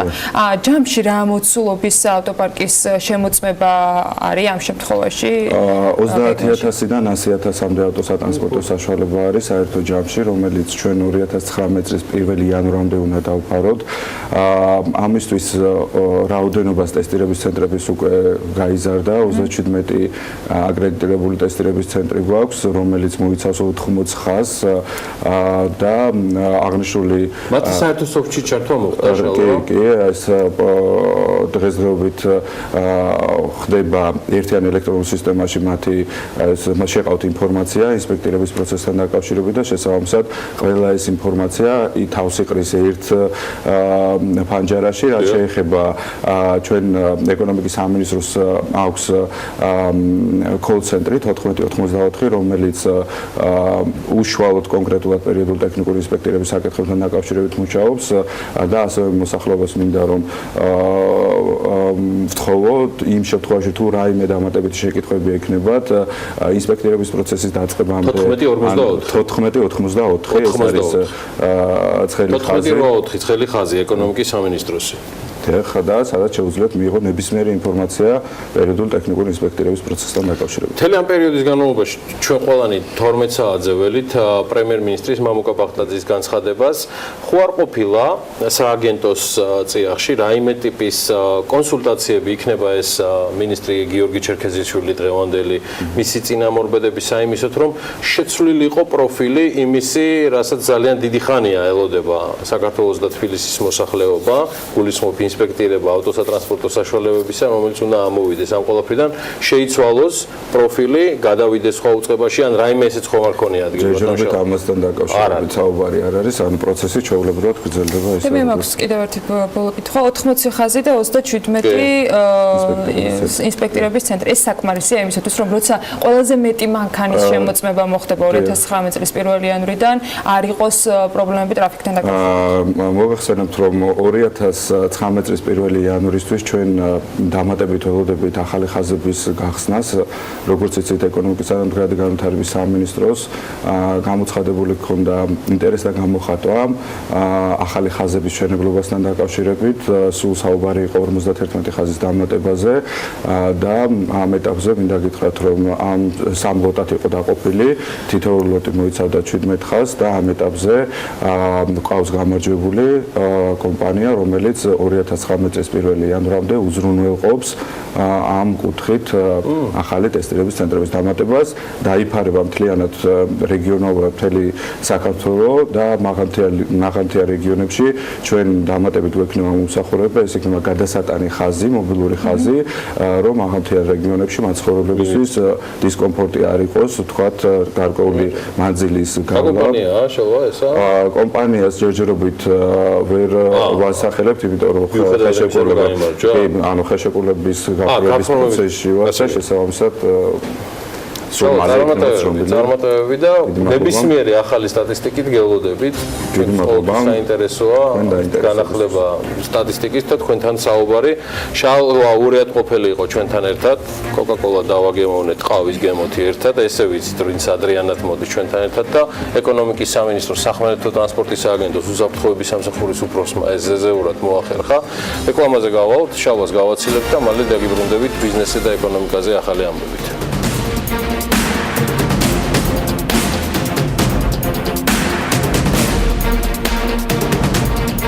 საქსტატმა ახალი ინდიკატორის მშენებლობის ღირებულების ინდექსის გამოქვეყნება დაიწყო. რის ხარჯზე შემცირდება ბიუროკრატიის ხარჯი 100-120 მილიონით. რა ინფორმაციას ფლობენ საკანონმდებლო ორგანოში მამუკა ბახტაძის მიერ დაანონსებულ სამინისტროების ოპტიმიზაციაზე. საქართველოსა და ომანის სასულთნოს შორის კი პირდაპირი ავიამიმოსვლა დაიწყო. ბიზნესი ახლებით ბრუნდებით საქმიანი დილის პირდაპირ ეთერში საქსტატმა ახალი ინდიკატორის მშენებლობის ღირებულების ინდექსის გამოქვეყნება დაიწყო. ამ საკითხზე უწყებამ ჯერ კიდევ გასულ წელს დაიწყო მუშაობა და მთელი წლის განმავლობაში საცდელ გაანგარიშებებს აწარმოებდა. აგროვილი მონაცემების საფუძველზე კი უკვე წელს პირველად პირველი კვარტლის მონაცემები გვაქვს. რას მოიცავს ეს ინდექსი და რას აჩვენებს ის? ეს არის 5 კომპონენტისგან შემდგარი ინდიკატორი, რომელიც მოიცავს მასალების და ნედლეულის ღირებულებას, ხელფასების ხარჯს, მანქანა დანადგარების ხარჯს, სატრანსპორტო, საწვავის და ელექტროენერგიის ხარჯებს. ცალკე კომპონენტად არის სხვა ხარჯების კატეგორიაც. საქსტატში განმარტავენ, რომ ამ ინდექსის არსებობა ბიზნეს სექტორს დაგეგმვაში დაეხმარება. ჩვენ კონკრეტულ შემთხვევაში ეს არის მრავალსართულიანი საცხოვრებელი შენობის ასაშენებლად საჭირო რესურსების, ფასების დროში ცვლილებას. შესაბამისად, ის ასახავს აი ამ ხარჯების ზრდას თუ შემცირებას დროთა განმავლობაში. აქედან გამომდინარე, ის საინტერესოა ბიზნესის სფეროს წარმომადგენლებისთვის, ინვესტორებისთვის, თვითონ მშენებლებისთვის, სხვადასხვა ბიზნეს გეგმის შესადგენად. პირველი შედეგი, რომელიც ამ ინდექსის გამოქვეყნება მაჩვენა, ის არის, რომ მშენებლობის სფეროში დასაქმებულთა საშუალო თვიური ხელფასი 1 კვარტლის განმავლობაში მნიშვნელოვნად არის შემცირებული, თითქმის 22%. სამაგეროდ ყველა სხვა მაჩვენებელში ზრდაა. სამშენებლო მასალები გაძვირებულია 1.7%, მშენებლობაში გამოყენებული ტრანსპორტის, საწვავის და ელექტროენერგიის ფასები კი მომატებულია 1.4%. გაძვირებულია სხვა ხარჯების კომპონენტიც. ფასების ცვლილებამ, რა თქმა უნდა, გავლენა იქონია ინდექსზე სხვადასხვა დონით და მათი შეჯამებით დადგინდა, რომ მშენებლობის ღირებულების ინდექსი მიმდინარეობს წლის პირველ კვარტალში წინა კვარტალთან შედარებით 5.6%-ით შემცირებული მაჩვენებლით. თუმცა შეგვიძლია ფასების ცვლილებები წლიურ ჭრილშიც ვნახოთ, ამ შემთხვევაში კი შარშანდელთან შედარებით მშენებლობის ღირებულების ინდექსი 5.2%-ით არის მომატებული, ანუ მშენებლობა სწორედ ამდენით არის გაძვირებული, რაშიც ძირითადი წვლილი შეიტანა სამშენებლო მასალების თითქმის 6%-იანმა გაძვირებამ. მომატებულია ინდექსის შემადგენელი სხვა კომპონენტების ფასიც, მათ შორის შრომის ანაზღაურებაც. ერთადერთი კლება მანქანა დანადგარების კომპონენტში დაფიქსირდა. საქსტატი ინდექსის შემადგენელი კომპონენტების ფასებს მთელი ქვეყნის მასშტაბით აგროვებს მასალებსა და მომსახურების მომწოდებელი კომპანიებისაგან და ის ერთი ტიპიური მრავალსართულიანი სახლის მშენებლობის ხარჯს მოიცავს.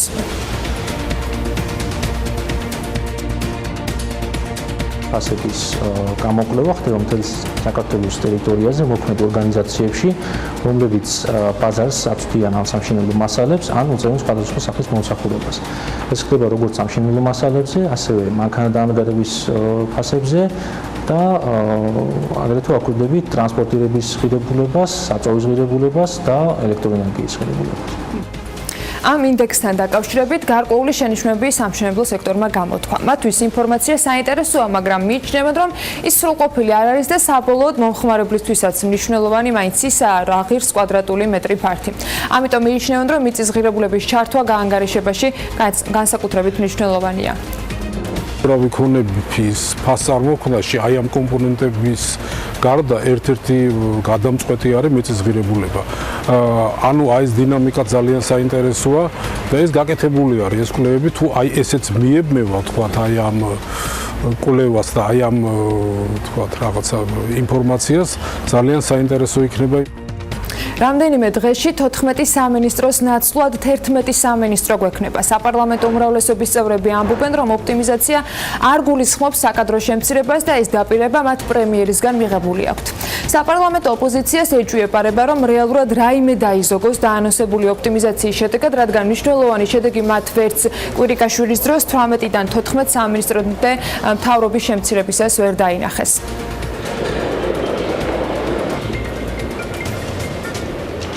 ეს რომ გააკეთონ, მაშინ საკუთარ ჯიბეს უნდა მოაკლონ და რაც თავია ქართული ოცნების პარტაქტივის ჯიბეს უნდა მოაკლონ, რომლებიც სიპებსა და აიპებში და სახელმწიფო საწარმოებში ყავთ გაფორმებული და ჩამალული, ჩაბუდებული, ხო? ბუნებრივია, ამის პოლიტიკური ნება ქართულ ოცნებაში არ არსებობს და შესაბამისად შეუძლებელია, რომ რამე არსებითი დანახარჯი იყოს. ეხლა, როცა ბახტაძე ლაპარაკობს 100-120 მილიონზე, ეს არ არის ის თანხა, რითაც შეიძლება ბიუჯეტის არსებითად გადალაგება. რაც გვესმის ახლა მთავრობიდან ხარჯების დაზოგვის კუთხით არის ან სიცრუე, შეგნებული სიცრუე, ან არის ის, რომ მათ არ აქვს წარმოდგენა ბიუჯეტზე, ფინანსურ სისტემაზე და იმდენად არაკვალიფიცირებულები არიან, რომ მათ არ იციან, რომ 120 მილიონის დაზოგვა ეს ნიშნავს ფაქტობრივად ლამის სამინისტროების ცენტრალური აპარატის გაუქმებას. დაზოგვა ხდება როგორც ბიუროკრატიის შემცირებით, ასევე უამრავი ბიუროკრატიული პროგრამების შემცირებით. იხარჯება 1000 მიმართულებით ფული და მას არ აქვს არავითარი უკუგება. და აი ამ ცალკე, ასე ვთქვათ, არააპარატულ ხარჯვაშიც უამრავი ბიუროკრატიული ხარჯია, მათ შორის სახელმწიფო და სხვა ხასიათის. ამიტომ 120 მილიონი უნდა გაიწეროს და გვაჩვენონ. თუ არა და ეს არის პირდაპირი სიცრუე. მართველი გუნდის წევრებმა ჯერჯერობით არ იციან კონკრეტულად რა მიმართულებით დაიზოგება 100-120 მილიონი, თუმცა ისინი ამბობენ, რომ არ მოხდება სამსახურიდან თანამშრომლების გაშვება სახელმწიფო უწყებებიდან.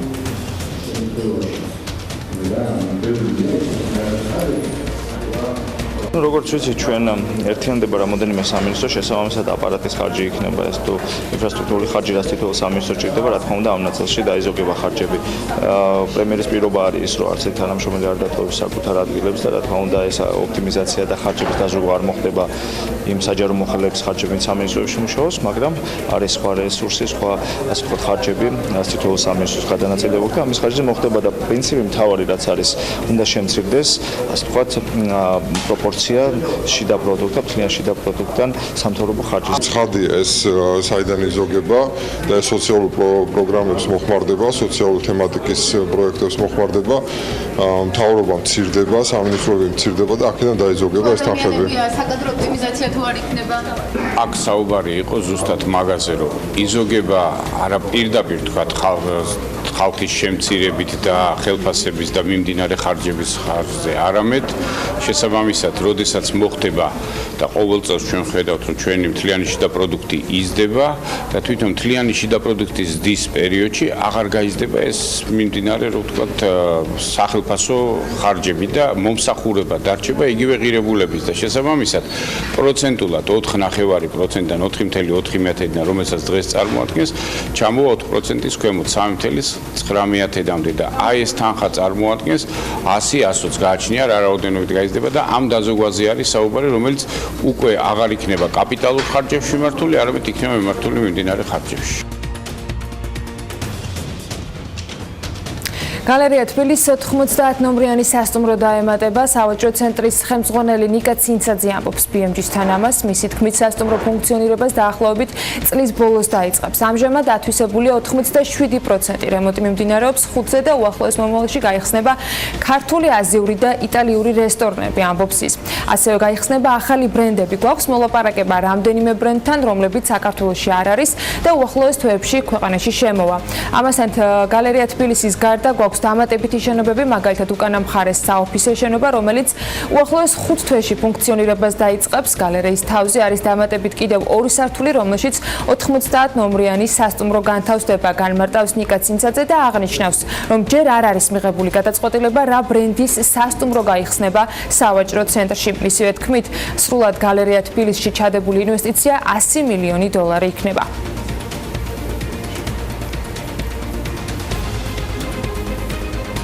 ანაკლის სპორტთან მისასვლელი ინფრასტრუქტურის საპროექტო სამუშაოები შესაძლოა იტალიურმა კომპანიამ შეასრულოს.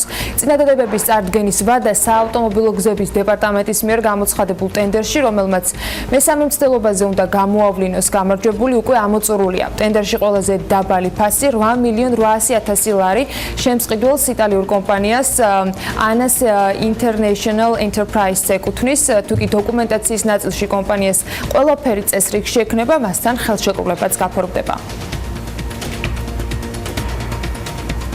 საქართველოსა და ომანის სასულთნოს შორის პირდაპირი ავიამიმოსვლა დაიწყო. თბილისი, მასკატი, თბილისის მიმართულებით კვირაში 3 რეისებს ომანის დაბალბიუჯეტიანი ავიაკომპანია სალამიარი ასრულებს. საქართველოს აეროპორტების გაერთიანება სალამიართან მოლაპარაკებებს 2015 წლიდან აწარმოებდა. გზავრთანკადის მნიშვნელოვანი ზრდა სპარსეთის ყურის ქვეყნებთან ფიქსირდება, მხოლოდ 2018 წლის 4 თვეში ომანიდან საქართველოს აეროპორტებში გზავრთანკადი არის 23%-ით გაზრდილი და ჯამში 6227 მგზავრი შეადგინა, ამბობს საქართველოს აეროპორტების გაერთიანების დირექტორი ქეთევან ალექსიძე, რომელმაც ეს განცხადება სასტუმრო ჰოთელს პრეფერენს ჰუალინგ თბილისში პრეზენტაციისას გააკეთა. საქართველოსა და ომანის სასულთნოს შორის ტრანზიტული მგზავრთნაკადის სტატისტიკა ბოლო წლებში საგრძნობლად გაუმჯობესდა. 2015 წელს ომანის სასულთნოდან ტრანზიტით 4068 მგზავრი შემოვიდა. 2016-ში ამ კუთხით რეკორდული ზრდა იყო 297%-იანი და 16162 მგზავრი შეადგინა. 2017 წლის განმავლობაში ზრდის პროცენტული მაჩვენებელი შემცირდა, თუმცა მგზავრების რაოდენობა იყო 22429.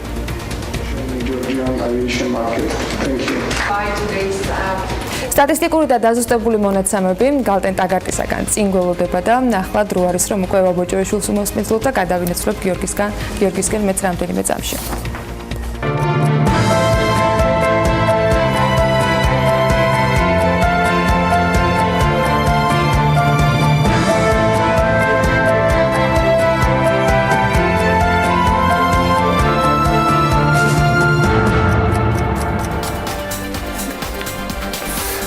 ასეა, ევა უკვე სტუდიაშია, ანაც აქ არის. და საუბარს ეკონომიკური ზრდის მაჩვენებლებით დავიწყებ, თუმცა ეს არ იქნება ევა ბოჭორიშვილთან, ჩემი საუბრის ერთადერთი თემა. ერთი რაც ვიცით დაზუსტებით, პირველ კვარტალში ზრდა გარანტირებულად 5.3% იყო. ყველაფერი დანარჩენისთვის არსებობს გალტენ-დაგარტის კვლევების დეპარტამენტის უფროსი ევა ბოჭორიშვილი, იგი ჩვენთან ერთად არის სტუდიაში. დილამშვიდობის. მოგესალმებით. რა დაზუსტდა, რა მივიღეთ ევა? და კვირა რითი გახსნა გალტენ-დაგარტმა თავისი მომხმარებლებისთვის, რა სტატისტიკური მონაცემების დაზუსტებით? ამ ეტაპზე დაზუსტა პირველი კვარტალის მონაცემები ეკონომიკური ზრდის, ანუ როგორც ვიცით, ჩვენ გვაქვს ყოველთვიური წინასწარი მონაცემები, რომელიც კვარტალურად ზუსტდება ხოლმე. ანუ ზრდა არის ოდნავ დაკორექტირებული მეტობის მიმართულებით, ანუ 5.3% დაფიქსირდა, ნაცვლად წინასწარ რაც ვიცოდით 5.2%-ისა. ანუ რო შევახსენოთ მაყურებელს, ჩვენ ასევე ვიცით 4 თვის ზრდა ჯამურად, რომელიც არის 5.5% და აპრილში იყო რეკორდულად მაღალი ზრდა 2014 წლის ივლისიდან მოყოლებული დღემდე 6.5%. ანუ ჩვენი პროგნოზი წელს არის, რომ ეკონომიკური ზრდა იქნება 5.4% და თითქმის ყველა წამყვანი საერთაშორისო ორგანიზაციის და აგრეთვე მთავრობის პროგნოზებზე უფრო მაღალი არის და ჩვენ ამ ზრდის პროგნოზებს არ ვცვლით ამ ეტაპზე და კი ამ ეტაპზე რა ციფრებიც ფიქსირდება ჩვენი პროგნოზის ფარგლებში არის. იმას გავთვალისწინოთ, წინა წლის შემთხვევაში ყველაზე ზუსტი და ერთადერთი ზუსტი იყო გალტენ-დაგარტის ამ შემთხვევაში ჯერჯერობით ჩვენც გეთახმებით მოგონი. დიდი ამბავი მოყვა ევა მაჩვენებლებს ექსპორტ-იმპორტთან დაკავშირებითაც. გულისხმობ ზრდა, სხვათა შორის არა მხოლოდ ექსპორტი, რაც შეიძლება გაგვიხარდეს, არამედ იმპორტი, რაც ასევე თავისი გასახარი თუ არ ჩავთვლით ჩვენს ბიოპის, თავისი გასახარი დეტალები აქვს, მოხმარების თვალსაზრისით და სხვა. რა ტენდენციაა და რაზე ჩამოყალიბდა სტატისტიკა აქვს, რომელსაც გალტიც ადასტურებს? ანუ ამასაც შეგახსენებთ, რომ ესე იგი 50%-ით გაიზარდა ექსპორტი მაისში, ანუ რაც საკმაოდ მაღალი მაჩვენებელია და რო შევხედოთ ჩვენ პროდუქტების მიხედვით, ყველაზე მაღალი ზრდა დაფიქსირდა სპილენძის, ფეროშენადნობების, ღვინის და მანქანების ექსპორტში და ქვეყნების მიხედვითაც რო შევხედოთ, ყველაზე მეტად ექსპორტი გაიზარდა აზერბაიჯანის, ჩინეთის და რუსეთის მიმართულებით და აზერბაიჯანი გამოვყოფდი, რომ აზერბაიჯანია ყველაზე წამყვანი და რასაც ხედავთ, ესე იგი ეს მანქანების რეექსპორტის ზრდა, ანუ ყველანაირად უკავშირდება აზერბაიჯანში მოთხოვნის გამოცოცხლებას. თვითონ ქვეყნის ჯგუფების მიხედვითაც რო შევხედოთ, ანუ ევროკავშირის მიმართულებით 17%-ით არის შემცირებული ექსპორტი და გაზრდილია ექსპორტი მნიშვნელოვნად დსთ-ს მიმართულებით, რადგანაც ახლა როგორც ხედავთ აზერბაიჯანში და რუსეთში გაიზარდა 75%-ით არის გაზრდილი და 84%-ით არის გაზრდილი სხვა ქვეყნების მიმართულებით, სადაც როგორც აღნიშნე, ანუ ჩინეთს აქვს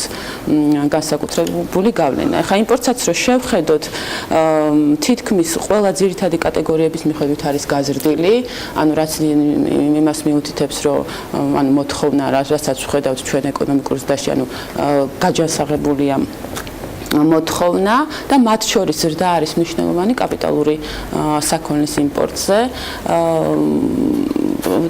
ამ შემთხვევაში ხა ძირითად პროდუქტებს რო შევხედოთ მაისში, ანუ გაზრდილია ნავთობის, ტურბინების, იმპორტზე ლაპარაკობთ, ავტომობილები, მანქანები და სპილენძი. და მედიკამენტები, ანუ ბოლოში რაც წერია. ამ სტატისტიკაში შეგვიძლია ვთქვათ, რომ ამ შემთხვევაში ალბათ ფასის სრულებამაც იქონია გავლენა, იმაში რიცხობრივ გამოხატულებაში ჯამში იქონი. მარაგები ვითომ? არა, მარაგების გარდა რეალ პიკი იყო წინა თვეში, როცა მსოფლიო ბაზარზე ნავთობი ავიდა იმ ნიშნულზე, რაც იქამდე არ ყოფილა. წარმოებელთა ფასების ინდექსის ზრდაც აღნიშნულია, ხო? თქვენს ანალიტიკაში. წარმოებელთა ფასების ინდექსი, რომელიც არის გამთელი 91%-ით გაზრდილი და ყველაზე დიდი გავლენა ინდექსზე მოახდინა დამამუშავებელ მრეწველობაში და ელექტროენერგია, წყლის წარმოება და განაწილება ამ სექციაში ფასებისა და რა თქმა უნდა შევეხეთ ეროვნული ბანკის სავალუტო ინტერვენციებს, ანუ $20 მილიონი, ხო? ანუ წინა კვირაში 10 მილიონი შეისყიდა და გუშინაც შეისყიდა 10 მილიონი, ანუ ჯამურად გამოდის, რომ სულ გააკეთა 3 ინტერვენცია ეროვნულმა ბანკმა, პირველი იყო აპრილში და ეს ორი განხორციელდა ივნისში და ჯამურად შესყიდული აქვს $40 მილიონი. ანუ ჩვენ რა გზავნილია ეს ბაზრისთვის? ჩვენთვის ძალიან პოზიტიური იყო იყო, გულისხმობ ეს აღნიშნაც იყო ჩვენ სავალუტო მიმოხილვაში. ანუ აქ იჭერს, არ იჭერს კურსს ამ ყველაფრის მიღმა სავალუტო ფონდის რეკომენდაციაც იყო, რომ რეზერვებს მიაქციეთ მეტი ყურადღება მოცულობიდან გამომდინარე. რა ნაბიჯებს გავს ამითი კობაგვენეტაძის უწყება და რა გზავნილს უშვებს ბაზარზე ამით? ანუ დავიწყებ IMF-ის პროგრამიდან, სადაც ამ პირდაპირ არის ანუ ერთ-ერთი მიმართულება არის, რაც საქართველოს უნდა შეასრულოს, ეს არის რეზერვების ზრდა. ანუ შარშან დაახლოებით 130 მილიონი შეისყიდა ეროვნულმა ბანკმა რეზერვების დის მიმართულების და წელს ჩვენც ველოდებით, რომ აი ამ ზაფხულის პერიოდში, როდესაც ემთხვევა ტურისტული სეზონი და ამ დროს არის ყველაზე მეტი შემოდინება, კვლავ შეავსებს ეროვნული ბანკი რეზერვებს დაახლოებით 100-200 მილიონი დოლარით. ანუ ამ კი, წელსაც ველოდებით, ანუ თუ საშუალებას მისცემს ბაზარი. ეხლა თვითონ ამის გზავნილი, როგორც ვიცით, ანუ ლარის კურსი ახასიათებს სეზონურობა, არის მყარი, უფრო მყარი და გამყარების ტენდენცია აქვს ზაფხულში, როდესაც არის მნიშვნელოვანი ტურისტული შემოდინება და უფასურდება ხოლმე, ანუ გაუფასურების ტრენდი არის წლის ბოლოს, როდესაც ანუ ტურისტების რიცხვი იკლებს და სეზონური იმპორტი მატულობს. ამ შემთხვევაში ხა მე უფრო ვფიქრობ, რომ ხდება ანუ დაბალანსება მნიშვნელოვანი მერყეობების, თავარი არის რეზერვების შევსება და აგრეთვე ლარის კურსის დაბალანსება, რომ ეს ცვლილების ამპლიტუდა აი ამ სეზონურობაში იყოს შერბილებული. რაც ესე იგი მოსალოდნელი იყო და ჩვენ ამ ინტერვენციებს ველოდებოდით. ანუ კიდე დაახლოებით, ესე იგი თუ ხო, ევას გათვლებით ეს არის მინიმუმი, რაც კიდე დაახლოებით მოხდება. პრინციპში ხო, ანუ მე ვფიქრობ, რომ ეს არ არის მარტო სავალუტო ფონდის თემა, ამ შემთხვევაში ხაზი, რომელსაც გვენეტაძე გასული წლებიდან მოყოლებული მიყვება, ის აგრძელებს ამ თემას, ну რეზერვების შევსება არის, რომელიც 2012-ის თუ 13-ის ნიშნულს ჯერ კიდევ არ დაუბრუნდა. ჩვენ მე მგონი გვაკლია საკმაოდ სერიოზული მოცულობა, ხო? კაი, ამაზე სხვა დროს. ევა, დაახლოებით 2 საათნახევარში, 3 საათში პრემიერ-მინისტრი მამუკა ბახტაძის პრემიერა სახელმწიფო კანცელარიაში პრემიერ-მინისტრის რანგში მთავრობის ხდომაზე. მე მინდა ვისაუბრო ჩვენთვის გაცილებით მთავარზე, ვიდრე პერსონალიებია და არის საუბარი სტრუქტურაზე და არის საუბარი პროგრამულ წარდგინებაზე, რომელსაც პრემიერ-მინისტრი აკეთებს. დღემდე, ანუ საუბარი აი 26 ივნისამდე. მე პირადად ჩემ თავზე მოდი ავიღებ ამ კითხვის სიმძიმეს, მომავალი პასუხიდან გამომდინარე, განსაკუთრებული სიახლე და სხვაობა გიორგი კვირიკაშვილის დეკლარირებული პროგრამიდან მამუკა ბახტაძის პროგრამაში ვერ დავინახე. საუბრობ ციფრებში, რიცხვებში გამოხატულს, რაც არის ბიუჯეტში. რა შევა პარლამენტში, ის ცალკე თემა, იმაზე მე ვისაუბროთ. მაგრამ დღეს უკაცრავ ჭარბვალიანობის თემის გარდა ეკომბუდსმენის ხო, ხა ეკომბუდსმენი ლაპო არის მაინც სტრუქტურა, ხვდები? აი, ცოტა სხვა ისეთი თემაა, მაგრამ თანხებიდან გამომდინარე არის აბსოლუტურად copy-paste იგივე და ჭარბვალიანობის კომპონენტი დამატებულია იმ პრიორიტეტებს, რაც მაგალითად კვირიკაშვილს ჰქონდა ჩაშლილი 4 პუნქტიან, ხო, თავის დეკლარირებულ სამოქმედო გეგმაში, ბახტაძეს 4 პუნქტი აღრეული აქვს ყველაფერში, რაც კვირიკაშვილს ჰქონდა 4 პუნქტში მოქცეული და იქ ჩაშლილი. მოკლედ, რა შეგიძლია თქვა, ჩემი წაკითხული ბიუჯეტი რითი განსხვავდება გალტენ ტაგარტის კვლევების დეპარტამენტის უფროსისგან წაკითხული ბიუჯეტისგან? ესე იგი ამ შემთხვევაში ანუ ჯერ რა თქმა უნდა, იმიტომ რომ ჩვენ მხოლოდ როგორც შენ აღნიშნე, ჩვენ ეს მთავრობის პროგრამა გვაქვს დოკუმენტის სახით და ჯერ არ ვიცით ეს როგორ აისახება ბიუჯეტში და როგორ მოხდება ამ პროგრამების ჩაშლა, რა თანხები დაიზოგება და ეს თანხები რა პრიორიტეტებზე გადანაწილდება. თუმცა ის ძველ პროგრამაშიც უნდა აღვნიშნო, რომ იქაც ანუ მთავარი პუნქტი იყო ხარჯების ოპტიმიზაცია და ამ გამოთავისუფლებული რესურსების პრიორიტეტულ პროგრამებზე განაწილება, ეს იყო ინფრასტრუქტურა, განათლება და მიზნობრივი სოციალური დახმარება და აქაც ეს მცირე თავრობის კონცეფცია, რასაც უყურებს და რაც არის აღნიშნული, შრომის ანაზღაურება უნდა იყოს მთლიანი და პროდუქტის 3.9%-იან ნიშნულზე. ეს არის მთავარი განაცხადი, თუმცა ჩვენ თუ ჩავიხედავთ ახლა რაც არის ამ ეტაპზე ბიუჯეტი, ხო, იქ ისედაც არის ხედავს ტენდენციებს შრომის ანაზღაურების შემცირების მთლიანი და პროდუქტთან მიმართებაში. წელს დაგეგმილი. მამუკა ბახტაძის ჯერ კიდევ 2017 წლის განცხადებებიც იყო ეს 4%-იანი შემცირება და თელა რა მუშაობს ამ თემაზე ვიცი ნამდვილად არის ჩადებული ბიუჯეტში, ანუ წელს არის 4.2%-ის ნიშნულზე დაგეგმილი მთლიანში და პროდუქტთა მიმართებაში და 2022 წელს ანუ ეს მაჩვენებელი მცირდება 3.9%-მდე. ანუ ძირითადად ეხა რაც ჭირდება საქართველოს ეკონომიკის გაჯანსაღებისათვის, რაც არის ჩამოწერილი და ეს მთავარი განათლების რეფორმა, ეკონომიკის შემდგომი დივერსიფიცირება, ინფრასტრუქტურული პროექტების დაჩქარება, ეფექტურობის ზრდა და აი ტურიზმის პრიორიტეტულობა და ასე შემდეგ. ანუ შენარჩუნებულია, რაც მიმაჩნია, რომ ამ ეტაპზე, ანუ ეს პოსტულატები, რაც იყო იმ პროგრამაში კარგი და ეს იყო ასახული ბიუჯეტში, ეს გრძელდება ამ ეტაპზეც და რაც მისასალმებელია. თუმცა დამატებით რა მოხდება და როგორ შეიცვლება ბიუჯეტი, ეს იქნება ძალიან საინტერესო. უკვე ციფრებში როგორ გამოჩნდება, რომ შევადაროთ, აი რაც არის ჩადებული შემცირების ტენდენცია მიმდინარე ხარჯების და მას შორის შრომის ანაწყობების. უფრო მეტად შემცირდება თუ იგივე დარჩება. ეს არის ჩემთვის საინტერესო. მე მინდა შევიყაროთ ამ დღეებში ამ სტუდიაში ევასთან ერთად საიმისოთ, რომ ჩვენ ვიმსჯელებთ ეკა ბაშარულთან და ჩვენს სხვა კოლეგებთან და პარტნიორებთან ერთად საიმისოთ, რომ რესპონდენტების რომელი კატეგორია მოვიყვანოთ, საიმისოთ, რომ ერთად შევაფასოთ მამუკა ბახტაძის აწუკვე დეკლარირებული პროგრამა და თუ მან შევა რაიმე ცხადია კორექციები. ვინძლო ძალიან საინტერესო რესპონდენტები მოვიფიქროთ ევასთან ერთად. მადლობა მას. მადლობა შენ რომ ვიყავი ჩვენთან ერთად.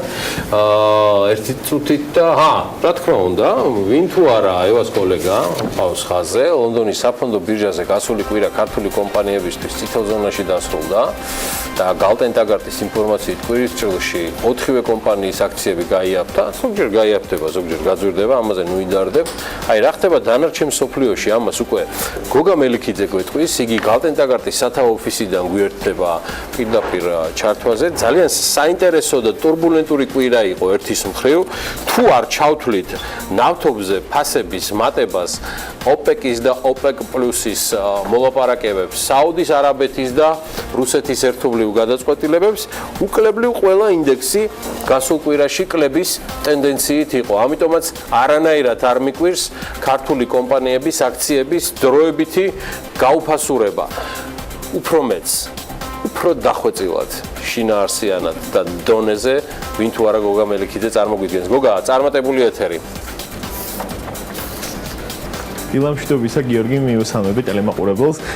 შენ კარგად აღნიშნე გასული 2 კვირა და მოდი გასულ კვირაზე რო ვისაუბროთ მეტწილად, კლებადი პერფორმანსით გამოირჩევა და ძირითადად დავინახეთ შემცირებები ყველა საფონდო ბაზარზე და ყველა განვითარებულ ეკონომიკებში, განვითარებადი ეკონომიკების ინდექსით დაესა და მოდი რო უფრო მეტი კონკრეტიკა ვთქვათ ამერიკით რო დავიწყოთ, ძირითადი ამერიკული ინდექსები Dow Jones-ი, S&P 500-ი, NASDAQ-ი სამივე ინდექსი დაეცა და კიდევ ერთხელ ვიტყვი ამ ბოლო 2 კვირის და ამ კვირის ესეთი ვარდნის მთავარი განპირობებელი მიზეზი არის ის სატარიფო პოლიტიკა, რასაც ტრამპი ანხორციელებს. ჩვენ ამ წლის მანძილზე ბევრჯერ ვისაუბრეთ ამ სატარიფო პოლიტიკაზე, ანუ შეიძლება ითქვას, რომ სატარიფო პოლიტიკის გართულება და სავაჭრო რეჟიმის ესე ვთქვათ დაძაბულობა იყო გამომწვევი მეორე კორექციის რაუნდის, რაც სოფლიო საფონდო ინდექსებმა განიცადეს. პირველი იყო ინფლაციური ფონის მოლოდინა საპროცენტო განაკვეთების და რომელიც იანვრის ბოლოს მოხდა ფებრუარის დასაწყისში და სადაც 8% ინკლება დავინახეთ და შემდეგი რაუნდი, ესე ვთქვათ, კლების რაც გამოიწვია იყო ტრამპის განცხადებები, რომ იგი გაზი და ალუმინის და ლითონზე იმპორტის ტარიფებს 20-25%-ით. ამ ყველაფერს ესე ვთქვათ აღსრულება მოხდა მიმდინარე კვირების გასულ კვირას და მიმდინარე პერიოდში და ამ მიმართულებით არის მთავარი ინტერესი ეკონომისტების, მაკროეკონომისტების და აქტივების მმართველების გადატანილი. ტრამპი ესე ვთქვათ აღასრულებს იმ თავის დანაპირებს, რაც განაცხადა და ეს ყველაფერი ბუნებრივია აწვება საფონდო ბაზრებს და შესაბამისად ყველაზე მეტი ვარდა დავინახეთ Dow Jones ინდექსის. Dow Jones ინდექსი არის ყველა ესეთი მსხვილი ამერიკული საფონდო ინდექსი, სადაც ყველაზე მსხვილი ამერიკული შეიძლება ითქვას ჩიპ კომპანიები შედიან, რომელიც არიან ყველაზე მსხვილი ამერიკელი მწარმოებლები, შესაბამისად ის რომ და არიან ჩართულები საერთაშორისო ვაჭრობებში, იმპორტში, ექსპორტში, ის რომ ამერიკა უძვირებს იმპორტის ტარიფებს და შესაბამისად აღწმებული ვარ სხვა ეკონომიკები შესაბამისად უპასუხებენ ამერიკის ეკონომიკას, ეს ბუნებრივი აფრთხობს ინვესტორებს და როგორც წესი გამოდიან ისეთი კომპანიის აქციებიდან, რომლებიც ჩართულებიან საერთაშორისო ვაჭრობაში. ეს არის მთავარი განპირობებელი მიზეზი, რომელიც აწვება მთელ საფონდო ბაზრებს, კიდევ ერთხელ ვთქვი, კიდევ ამერიკის კონტექსტში რო ვთქვათ, ძირითადად რაც აბკოლებს ამერიკის ესე ვთქვათ ეკონომიკას არის მაკროეკონომიკური მაჩვენებლებიც გამოვიდა, ვერ ვიტყვი რომ მნიშვნელოვანი ესე ვთქვათ დაწოლა, მნიშვნელოვანი შესუსტება ამერიკის რომელიმე მაკროეკონომიკურ ინდიკატორში, უფრო სექტორული ცვლილებებია, მაგალითად უძრავი ქონების პირველად და მეორად ბაზარზე ოდნავ შემცირებულია აქტიურობა. ამოდაც საინტერესო არის ის, რომ მაგალითად რაღაც ახალი რეგულირება მწიფდება ამერიკაში, რომ ონლაინ რიტეილერები, e-commerce-ის კომპანიები, მაგალითად Amazon-ი, შეიძლება დაიბეგრონ არა ამერიკის ტერიტორიაზე გენერირებული შემოსავლებით, რაც ბუნებრივია Amazon-ის აქციებსაც და სხვა ონლაინ დიდ რიტეილერების აქციებს ამერიკულებს აწვევაში. იმიტომაც დავინახეთ მაგალითად გასულ კვირას ინდექს NASDAQ-ის შემცირება დაახლოებით 0.7%-ით. უდნავ მოდი კონკრეტიკას ვიტყვი, რასაც დასაწყისში ვიძახი ხოლმე, Dow Jones-ი დავარდა 1.6%-ით კვირის მანძილზე, რაც წლის თვალსაზრისით არის დაახლოებით 0.5%-იან კლებას აჩვენებს, ანუ გასულ კვირას ვარდა Dow Jones-ი გადაიყვანა უარყოფით პერფორმანსში, შეიძლება ითქვას წლის თვალსაზრისით თუ შევხედავთ, S&P 500-ი დავარდა დაახლოებით 0.7%-ით, მაგრამ 3%-იან დასს მაინც ინარჩუნებს, NASDAQ-ი დავარდა 0.7%-ით, აი ამ ახალი რეგულირების გამო შეიძლება ითქვას და წლის მანძილზე დაახლოებით 12%-იან დასს აჩვენებს, NASDAQ-ი შეიძლება ითქვას სოფლიოში ნავთობთან ერთად ყველაზე კარგ პერფორმანსს აჩვენებს, ანუ ტექ კომპანიები. სანამ ევროზონაზე გადავალ, უცბად ვიტყვი ერთ-ერთ სიტყვას ნავთობზე, შენ სწორად აღნიშნე, ნავთობის ფასი კარგად იზრდებოდა წლის დასაწყისში, შემდეგ მაისის თვის მეორე ნახევარში ესე ვთქვათ ორ გზის შემცირდა და გასულ კვირას 4%, 4.4%, 5%-მდე გაიზარდა, რაც ძირითადად განპირობებულია იმით, რომ OPEC-მა მიიღო გადაწყვეტილება, რომ ესე ვთქვათ თავის წარმოებას უფრო მეტად შეზღუდავს, ვიდრე ამას ინვესტორები ელოდებოდნენ და ეს ბუნებრივი ეკონომიკურად ვთქვათ მიწოდების შეზღუდვა, რამაც აქცია ესე ვთქვათ ფასი ზემოთ წაიღო და ნავთობის ფასის და დავინახეთ წლის თვალსაზრისით თუ შევხედავთ, ნავთობის ფასი გაძლიერდა დაახლოებით 12%-ით, იგი გაძლიერდა იყო 18%-ით, მე ამ კორექციამ შეამცირა 8%-მდე, ახლა გაიზარდა 4%-ით, 12%-იან დასაჩვენებს. რაც შეეხება ოქროს ფასს შემცირდა 0.6% გასული კვირის მანძილზე, წლის თვალსაზრისით, წლის ჭრილში თუ შევხედავთ 2%-ით, 2.2 მეტით არის შემცირებული. თუ ამერიკული საფონდო ინდექსები S&P 500 განსაკუთრებით ვარდნას განაგრძობს, არ არის გამოიწვული, რომ ინვესტორებმა თავიანთი ფულიების ასე ვთქვათ ალოკაცია მოახდინონ ისეთ დაცულ აქტივში, როგორც ოქროა, იმიტომ რომ როგორც წესი ეს ასახდება ხოლმე, ანუ თუ ამერიკული ინდექსი შემცირებას განაგრძობს, შეიძლება ოქროს ფასი ოდნავ და ასე ვთქვათ დადებითისკენ წავიდეს და გაიზარდოს. რაც შეეხება ევროზონაშიც იგივე სიტუაცია გვაქვს, რაც ამერიკაში შეიძლება ითქვას, უბრალოდ ევროზონის საფონდო ინდექსები კიდევ უფრო მეტად შემცირდნენ, STOXX 600-ი სადღაც ესე საშუალოდ ვთქვათ 2.5-3.5% შემცირდა, STOXX 600 შემცირდა 3.5%-ით და წლის მანძილზე ისევ დასინარჩუნებს 0.5-0.7%-ით, მაგრამ მნიშვნელოვნად შემცირდა კვირის მანძილზე.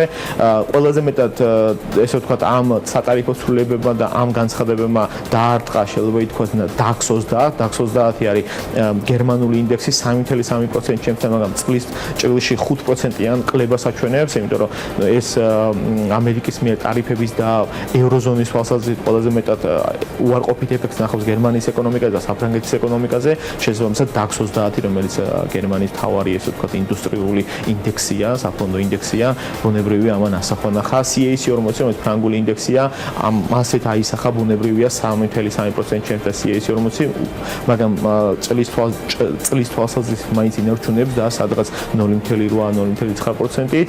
FTSE 250 ბრიტანული ინდექსით შემცირდა სადღაც 1%-მდე და წლის ჭრილში სადღაც 0.7%-იან ზრდას ინარჩუნებს. ევროზონაში მთავარი ესე ვთქვათ განხილვის საგანი არის სწორედაც ამერიკის ესე ვთქვათ ახალი სატარიფო პოლიტიკა, ბუნებრივია ეს ძალიან აწვება განვითარებულ ეკონომიკებს, იმიტომ რომ ამერიკა ერთ-ერთ მთავარ საექსპორტო ბაზარს წარმოადგენს ევროპული კომპანიებისთვის, ლითონზე და ალუმინზე ფასი გაზრდილი ტარიფები, ეს აწვება ავტოინდუსტრიას და სხვა ინდუსტრიებს, რომლებიც უკავშირდებიან ლითონს და ალუმინს. ერთი სიტყვით, მთავარი კონცენტრაცია ახლა არის როგორ განვითარდება და დაალაგდება ამ ესე ვთქვათ დიდ ეკონომიკებს შორის სავაჭრო რეჟიმები.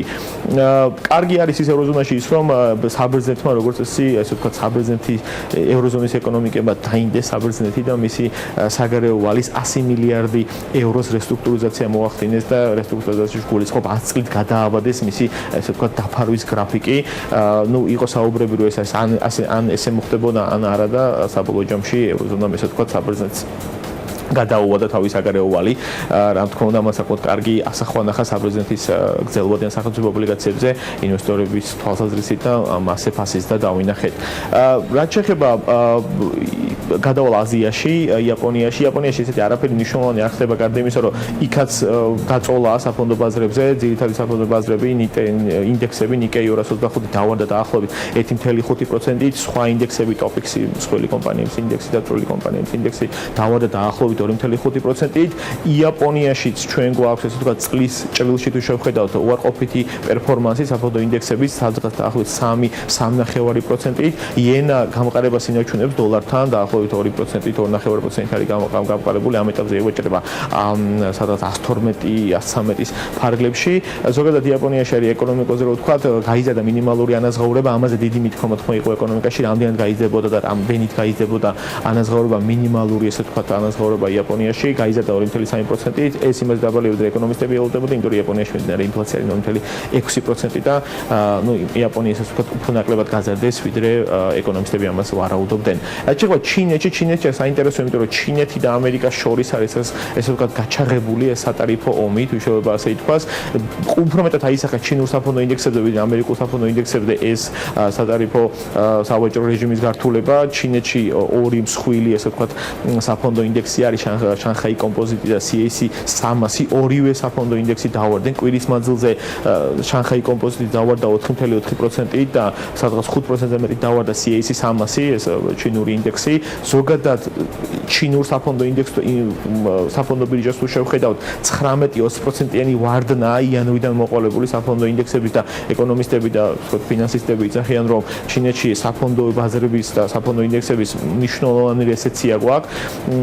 ამერიკამ გარდა იმისა, რომ ლითონზე და ალუმინზე და სხვადასხვა იმპორტის კატეგორიებზე გაუზარდა ტარიფი 20-25%, ამავდროულად შეარჩია 200 მილიარდი ღირებულების სხვა კატეგორიები პროდუქციის, ასე ვთქვათ, იმპორტის კატეგორიები და მასზე გეგმავს 10%-იანს დას, ასე ვთქვათ, იმპორტის ტარიფის.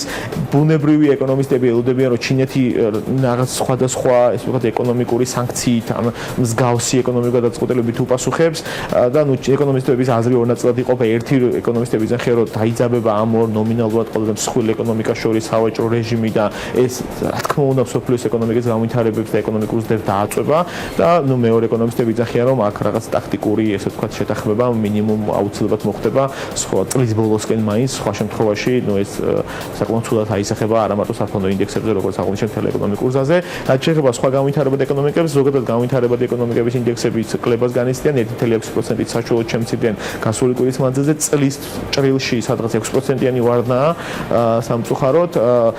ერთ-ერთი ვიტყვი თურქეთზე, თურქეთში ერდოღანი გახდა პრეზიდენტი, ნახოთ ინვესტორები როგორ ესე ვთქვათ, როგორ შეხედავენ ამ ყველაფერს, გამოჩნდება საფონდო ბაზრებზე.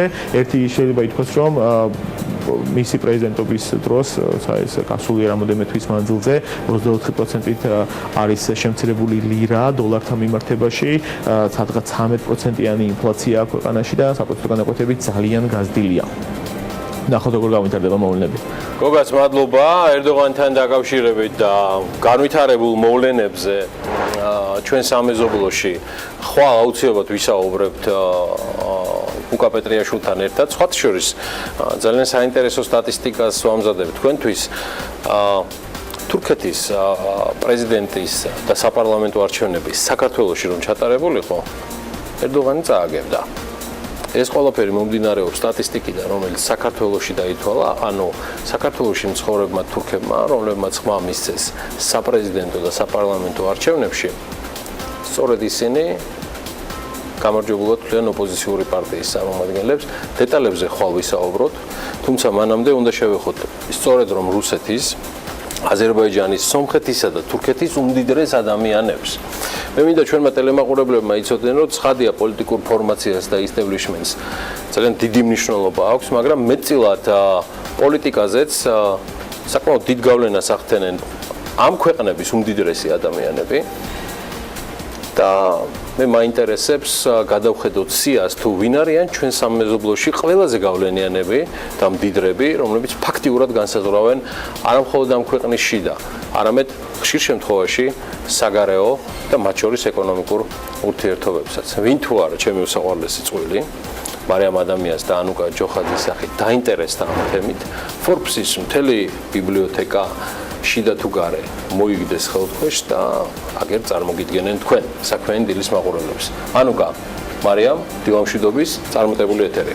დილამშვიდობის გიორგი, მოდი მიმოხილვა რუსეთით და რუსი ბიზნესმენებით დავიწყოთ დასაწყისისთვის. Forbes-ის 2018 წლის რეიტინგის მიხედვით სიაში პირველ ადგილს 61 წლის ვლადიმერ ლისინი იკავებს 16.1 მილიარდი ამერიკული დოლარის ქონებით. მის ბიზნესის საქმიანობის არეალი მოიცავს შავ მეტალურგიას, სატრანსპორტო ინფრასტრუქტურასა და ასევე ლოჯისტიკას. თუმცა დასაწყისისთვის საქმიანობა მცირე კაპიტალით დაიწყო და 1980 წელს საკუთარი ფაბრიკა გახსნა. განვითარებისა და ზრდის პარალელურად კი შეიცვალა როგორც საქმიანობის სფერო, ასევე ქონებაც წლიდან წლამდე გაზარდა. რიგით მეორე მილიარდერი კი ალექსეი მორდაშოვია, რომელიც ასევე შავი მეტალურგიის ბიზნესით არის დაკავებული, თუმცა საკუთარი შემოსავლები ფერადი მეტალურგიის, ტურიზმისა და მანქანათმშენებლობის დახმარებითაც აქვს დაგროვილი. მინდა აღვნიშნო ისიც, რომ სწორედ მორდაშოვია ის ადამიანი, რომელზეც Forbes-ის პირველ რუსულ გამოცემაში cover story დაიწერა. Forbes-ის უმდიდრესი რუსების რეიტინგის მესამე წევრი ლეონიდ მიხელსონია, როგორც თავად ამბობს, ფული ყველაფერი არ არის. ანუ მისთვის სიმდიდრე არ არის მთავარი, რადგან პრიორიტეტს უფრო იმ რთულ გზას ანიჭებს, რომლითაც ამ სიმდიდრემდე მივიდა. დღეს მისი საქმიანობა გაზთან და ნავთობქიმიკატებთან არის დაკავშირებული, რითაც ჯამში 14.4 მილიარდი ამერიკული დოლარი აქვს დაგროვილი. მას სიაში ამავე სფეროში მოღვაწე და რუსეთის ბაზარზე ნავთობის მთავარი მაგნატი ვაგით ალეკბეროვი იკავებს. კომპანია ლუკოილის მმართველი დირექტორი საკუთარ ანგარიშზე 14 მილიარდ ამერიკულ დოლარს აერთიანებს. გაზი და ნავთობქიმიკატები კიდევ ერთი რუსი მილიარდერის გენადი ტიმჩენკოს სიმდიდრის წყაროა, რომელიც მდიდართა რეიტინგში 80-იანი წლებიდან სახელდება, თუმცა მის შესახებ მაშინ რუსეთში ძალიან ცოტა ადამიანმა თუ იცოდა, მათ შორის მხოლოდ ბიზნეს პარტნიორებმა და მეგობრებმა. ამჟამად კი უკვე ყველა მიცის მისი ვინაობა, ხოლო Forbes-ის წლევანდელ სიაში მეხუთე ადგილს იკავებს. რაც შეეხება ქონებას, ის გარდა გაზისა და ნავთობისა, ასევე სამშენებლო სექტორში და ლოჯისტიკაში დაბანდებითაც აქვს დაგროვილი. რუსეთიდან მოდი თურქეთში გადავინაცვლოთ, სადაც 100 უმდიდრესი ადამიანის საერთო ქონება Forbes-ის რიგით მე-13 რეიტინგის მიხედვით 121.4 მილიონ ამერიკულ დოლარამდე გაიზარდა. რეიტინგში მოწინავე პოზიციას ილდის ჰოლდინგის აღმასრულებელი დირექტორი მურატ ულკერი იკავებს. მილიარდერის ქონება 4.8 მილიარდ ამერიკულ დოლარს აღწევს. ილდის ჰოლდინგი ტკბილეულის მწარმოებელი ერთ-ერთი მსხვილი კომპანიის მფლობელია. მურატ ულკერს ერმან ილიჩაკი მოსდევს, რომელიც თურქეთის სამშენებლო გიგანტის რონესას ჰოლდინგის აღმასრულებელი დირექტორია. რუსეთი, თურქეთი, შვედეთი, შვეიცარია, ფინეთი, გერმანია ეს იმ ქვეყნების მცირე ჩამონათვალია, სადაც რონესას ჰოლდინგი ოპერირებს. მილიარდერის ანგარიშზე კომპანიის წყალობით კი 4 მილიარდი ამერიკული დოლარი ირიცხება. Forbes-ის რეიტინგში მესამე ადგილს თურქი ჰუსნი ოზიეგინიც იკავებს. მილიარდერი FIBA ჰოლდინგის მფლობელია, მისი ქონება 2.9 მილიარდი ამერიკული დოლარია. ჰოლდინგ FIBA-ს ქვეშ კი 20 კომპანია გაერთიანებული, ხოლო დასაქმებულთა რიცხვი 8500 აჭარბებს. თურქი მილიარდერების ხუთეულში ოსმან კიბარიც მოხვდა, რომელიც წამლების მწარმოებელი კომპანიის სამუმედის დამფუძნებელია. ოსმან კიბარის ქონება 2.8 მილიარდი ამერიკული დოლარია, ხოლო ხუთეულს ელსი ვაიკიკის ერთ-ერთი მეწილე მუსტაფა ჰუჩუკი ასრულებს. ბრენდი 1997 წლიდან უწყვეტი განვითარების გზას ადგას. 2017 წლის ბოლოს კი ელსი ვაიკიკის 469 მაღაზია აქვს თურქეთში, ხოლო მსოფლიოს 37 ქვეყანაში ვაიკიკის მაღაზიების რაოდენობა 364-ს აღწევს. აქვე დავამატებ იმასაც, რომ მუსტაფა ჰუჩუკის ქონება 2.7 მილიარდი ამერიკული დოლარია. რაც შეეხება აზერბაიჯანს და ამ ქვეყნის მილიარდერებს, სიაში ძირითადად საბანკო სფეროს წარმომადგენლები სახელდებიან. მათგან სიმდიდრის მიხედვით უნდა გამოყოთ ფარხად ახმედოვი მილიარდ 400 მილიონი ამერიკული დოლარის ქონებით და ასევე არაზ აგალაროვი 1.2 მილიარდი დოლარით. ხოლო რაც შეეხება სომხეთს, ამ შემთხვევაში უმდიდრეს ადამიანად სერგეი გალიცკი სახელდება, რომელიც რუსეთის მსხვილი სუპერმარკეტების ქსელის მაგნიტის მფლობელია. გალიცკი ასევე კრასნოდარის ფეხბურთის ნაკრებსაც ფლობს. მის ანგარიშზე ბოლო მონაცემებით 4 მილიარდი ამერიკული დოლარი ირიცხება. სერგეი გალიცკს 3.7 მილიარდი ამერიკული დოლარით ტაშერ ჯგუფის ხელმძღვანელი სამվել კარაპეტიანი მოსდევს. კარაპეტიანმა სომხეთში ბოლო წელს სავაჭრო ცენტრები გახსნა და ასევე შეიძინა ენერგეტიკული კომპანია Armenian Electric Grids. სომხეთის მესამე უმდიდრესი ადამიანი კი ედუარდო ეურნეკიანია, რომლის ქონებაც 2.7 მილიარდი ამერიკული დოლარია. მან 1980-იან წლებში საკაბელო ბიზნესი დაიწყო, რომელიც მოიცავდა როგორც ტელევიზიას, ისე რადიო სადგურებსა და გაზეთებს. დავამატებ იმასაც, რომ მისი კორპორაციის ქვეშ ეურნეკიანი და მისი პარტნიორები მთელი მსოფლიოს მასშტაბით 50 აეროპორტსაც აერთიანებენ. ესეთი ამბები არის სამეზობლოში, მადლობა მარიამს და ანუკას. ესენი არიან ძლიერნი ამასოფლისანი, რომელიც განსაზღვრავენ მეტწილად ყველანაირ ემოციებს თუ რეალურ გადაწყვეტილებებს. ცხადია, ესე არ არის სრული, განსაკუთრებით აზერბაიჯანის და სომხეთის შემთხვევაში, სადაც Forbes-ი არც გამოდის და შესაბამისად არც არანჟირება ხდება მილიარდერებისა, რომლებიც განსაზღვრავენ ამ თემას, რომლებიც ძირითადად არიან ნავთობში, გადაზიდვებში და ასევე ცხადია ელექტროენერგიის სექტორში. ჩვენ მუდმივად მოგაწვით ინფორმაციას სამეზობლოში როგორც მდიდარ, ასევე გავლენიან ადამიანებზე და ამისთვის ყოველთვის იარსებებს სხვადასხვა რეიტინგები, როგორც იგივე თუნდაც Hariat Daily News-ზე დაღნობით გავაკეთეთ თურქეთის უმდიდრესი ადამიანების რეიტინგი. კარგი, ეხლა უკვე დროა, მეგობრებო, რომ გადავინაცვლოთ რეკლამისკენ, ხო, რეკლამის დრო არის, ამინდი შედარებით ძელვადიანი პროგნოზი და ძალიან საინტერესო საუბარი გველის სულ რამდენიმე წუთში. ზურაბ ჩეგურიშვილის შემოგვიერთება. ყველაფერს ველოდი, მაგრამ აზიურ ფაროსანაზე თუ საუბარი არ მექნებოდა ეთერში ამ პერიოდში ნამდვილად არა, რატომ, რა მიზეზით და როგორ მოახერხა სახელმწიფომ მისმა ადგილობრივმა თუ საერთაშორისო პარტნიორებმა ეს ამბავი, სულ რამდენიმე წუთში საქმიანი დილის პირდაპირ ეთერში დაელოდეთ ზურაბ ჩეგურიშვილის საქმიან დილას. ამინდის პროგნოზის სპონსორია SEU Development-ი.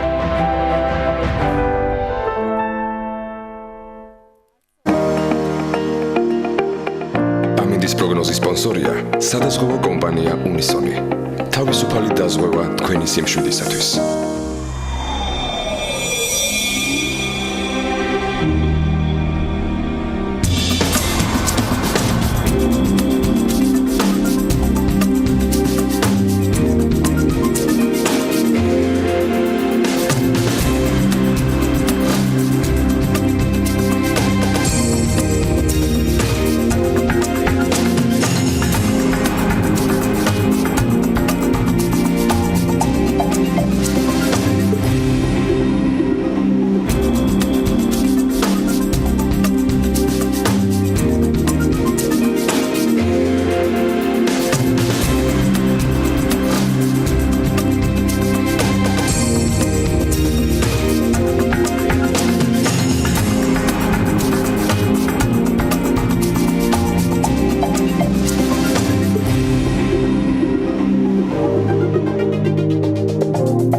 ამინდის პროგნოზის სპონსორია SEU Development-ი.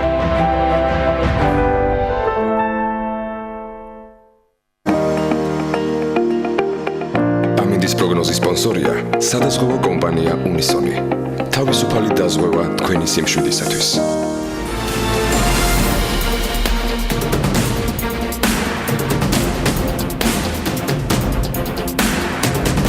დასავლეთ საქართველოში აზიური ფაროსანას პოპულაცია მნიშვნელოვნად არის შემცირებული. იდეაში კავშირში არ არის პირდაპირ, მაგრამ როგორ არის საწავა. 2 თუ 3 კვირის წინ არ მახსოვს ზუსტად, რომ მიმყავდა რესპონდენტებად. თქვი კიდეც, რომ 2018 წლის გვიან გაზაფხულზე და ზაფხულის დასაწყისში ძალიან ბევრ პოლიტიკოსებს, რომლებიც სიამოვნებისგან თითებს იფშვენდნენ და განჭრეთდნენ, რომ მათი მთავარი თემა საოპოზიციოდ იქნებოდა პოპულაცია ფაროსანასი და მისი მასთან ასე ვთქვათ რთული, მაგრამ წამგებიანი ბრძოლა არ ახდა. ძალიან მნიშვნელოვნად არის შემცირებული ეს პოპულაცია, რითაც მე პირადად ძალიან ვხარობ, რომ ეს არ არის BMG-ის მთავარი თემა, მაგრამ ამის გარდა არის კიდევ სხვა. ადგილობრივი ფერმერები აცხადებენ, რომ შედეგად ამ პოპულაციის შემცირების შედეგად წელს ქვეყანა თხილის შედარებით კარგ მოსავალს მიიღებს. რა საფრთხეები არსებობს ამ დროისთვის? რა შეიძლება იყოს თხილის გასაყიდი ფასი. თემაზე საუბარს თათია ჩაფიჩაძე გააგრძელებს. თათია ამ თემაში არის ძალიან დიდი ხანია, შესაბამისად ფლობს ძალიან ბევრ ინფორმაციას და გაგვიახლებს თემას თავის რესპონდენტებთან ერთად. თათია, მოგესალმები, პირდაპირ ეთერში ხარ მუშაობ. დილა მშვიდობისა, გიორგი, მივესალმებით ჩვენს მაყურებელს. დიახ, როგორც ჩვენ უკვე აღნიშნეთ, წელს საქართველოში თხილის შედარებით კარგ მოსავალს ელოდებიან, როგორც ფერმერები აცხადებენ, გასულ წელთან შედარებით, როგორც სახელმწიფოს, ასევე მოსახლეობის აქტივობა ფაროსანას წინააღმდეგ ბრძოლაში უფრო თანმიმდევრულია, რამაც მავნებლის პოპულაცია მნიშვნელოვნად შეამცირა. ფერმერი მარიკო დუა ამბობს, რომ კომბინირებულმა წამლობამ მოსავლის დიდი ნაწილი გადაარჩინა, თუმცა ამ ეტაპზე მთავარი საფრთხეები სოკოვანი დაავადებების გავრცელებას უკავშირდება. ამ კუთხით გადამწყვეტი სწორედ მომდევნო ერთთვიანი პერიოდი იქნება, რის გამოც კოდუა მოსახლეობას დროული წამლობების გაგრძელებისკენ კიდევ მოუწოდებს. წლევანდელი სიტუაციიდან გამომდინარე კომბინირებული წამლობა ვინც ჩაატარა, ფაქტიურად მოსავლის უდიდესი ნაწილი შენარჩუნებული აქვს. ყველაზე მნიშვნელოვანი პერიოდი არის ეხლა, იმიტომ რომ ფაქტიურად თხილის მოსავლის აღებამდე დარჩენილი არის 1 თვეზე უფრო ნაკლები პერიოდი და ამ პერიოდში არის ყველაზე საყურადღებო, ვინაიდან თუ არის მიყენებული ფაროსანას მიერ დაზიანება თხილის ნაყოფზე, იქ ძალიან მარტივად შეიძლება სოკოვანი დაავადებები დაიბუდოს და შემდეგ ამან უკვე გამოიწვიოს გულის სიდამპლეები და საბოლოოდ სავალალო შედეგები. მთელი საქართველოს მასშტაბით თხილის კარგ მოსავალზე საუბრობს საქართველოს თხილის გადამამუშავებელთა და ექსპორტიორთა ასოციაციის გამგეობის თავმჯდომარე ალექსანდრე მოწერელიაც. მოწერელიას ინფორმაციით წელს ქვეყანამ 65-70 ტონა გაუტეხავი თხილი უნდა მიიღოს, რაც შეეხება ფასს იმის გათვალისწინებით, რომ მოსავლის დიდი რაოდენობას ელოდებიან თურქეთშიც და იტალიაშიც, რაც იმას ნიშნავს, რომ ბაზარზე თხილის დეფიციტი სავარაუდოდ არ იქნება. მოწერელია თulis, რომ საშუალოდ ქართული თხილის გასაყიდი ფასი იქნება 4-5 დოლარის ფარგლებში.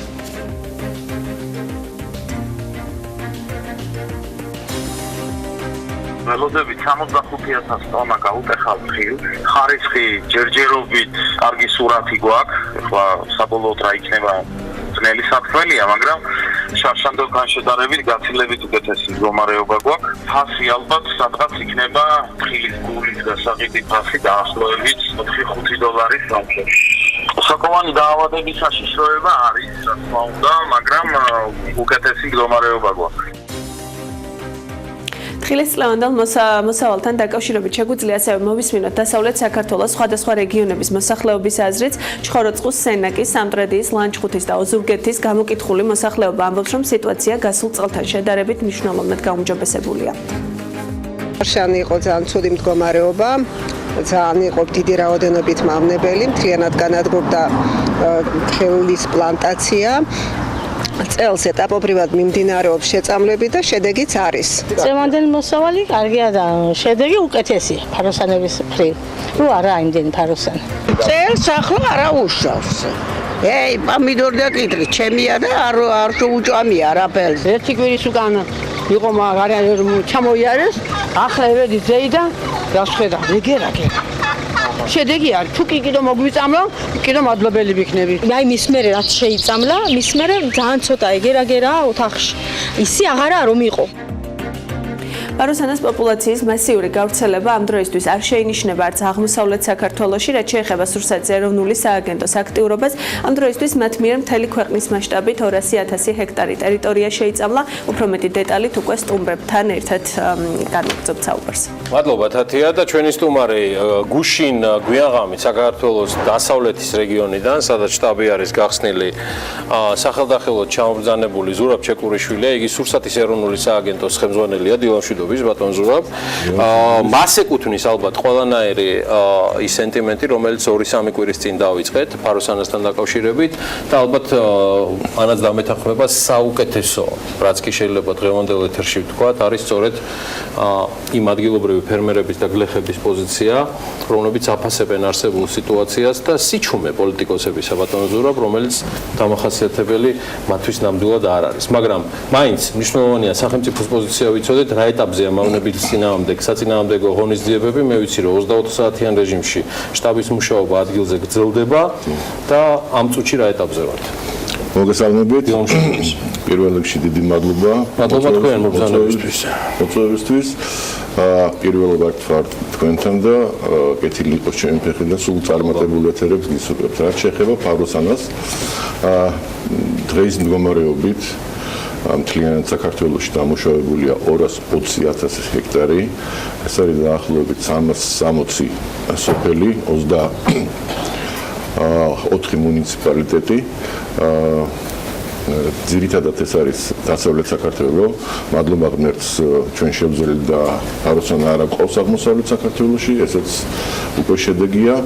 რაც შეეხება ზოგადად მდგომარეობას, აღმოსავლეთ საქართველოში არ გავრცელება ეს მაინც მოხდა თქვენი ჩარევით, ხომ? ანუ პოპულაციამ შეიძლება გადმონაცვლებას ტრაფიკს არ შეუწყო ხელი, მაგრამ მე ვიცი რომ სახელმწიფო აქაც ჩართული იყო პრევენციული ღონისძიებები. რასაკვირველია, ჩვენ მთელი ქვეყნის მასშტაბით დამონტაჟებული გვაქვს ფერომონები, ეს მოსაზიდი, ასე ვთქვათ, ტექნოლოგია არის, რომელიც იზიდავს მავნებელს და ეს თუ არის ეს მავნებელი გავრცელებული, ის აუცილებლად დაფიქსირდება ამ სატყუარასთან. აღმოსავლეთ საქართველოში ჩვენ ესეთი შემთხვევები არ გვაქვს დაფიქსირებული, მიუხედავად იმისა, რომ ვიღებთ ჩვენ გარკვეულ სიგნალებს, ხალხი უკვე ძალიან გათვითცნობიერებულია, ფაროსანა ძალიან პოპულარული თემაა, ჩვენთან მოდის ცხელზარზე შეტყობინებები, ჩვენები აუცილებლად გადიან, მაგრამ აზიური ფაროსანა არ ფიქსირდება აღმოსავლეთ საქართველოში, მადლობა ღმერთს. დასავლეთ საქართველოში დღეს მდგომარეობით სურათი რადიკალურად განსხვავებულია. ანუ შეიძლება თამამად ითქვას, რომ საგრძნობლად არის შემცირებული პოპულაცია და მისი ეს მავნებელი ექვემდებარება კონტროლს და მართვას. ანუ ჩვენი ძირითადი მიზანი პირველ ეტაპზე იყო გაგვეთავსებინა ეს მონიტორინგის სისტემები სრულად საქართველოს მასშტაბით, რაც ჩვენ შევძელით და დაახლოებით 50,000 ასეთი სადგური არის განთავსებული. მინდა ხაზი გაუშვო იმას, რომ ეს არის გარემოსადმი მეგობრულ მიდგომებზე დაფუძნებული, იგივე მოიზიდე და გაანადგურე სადგურები.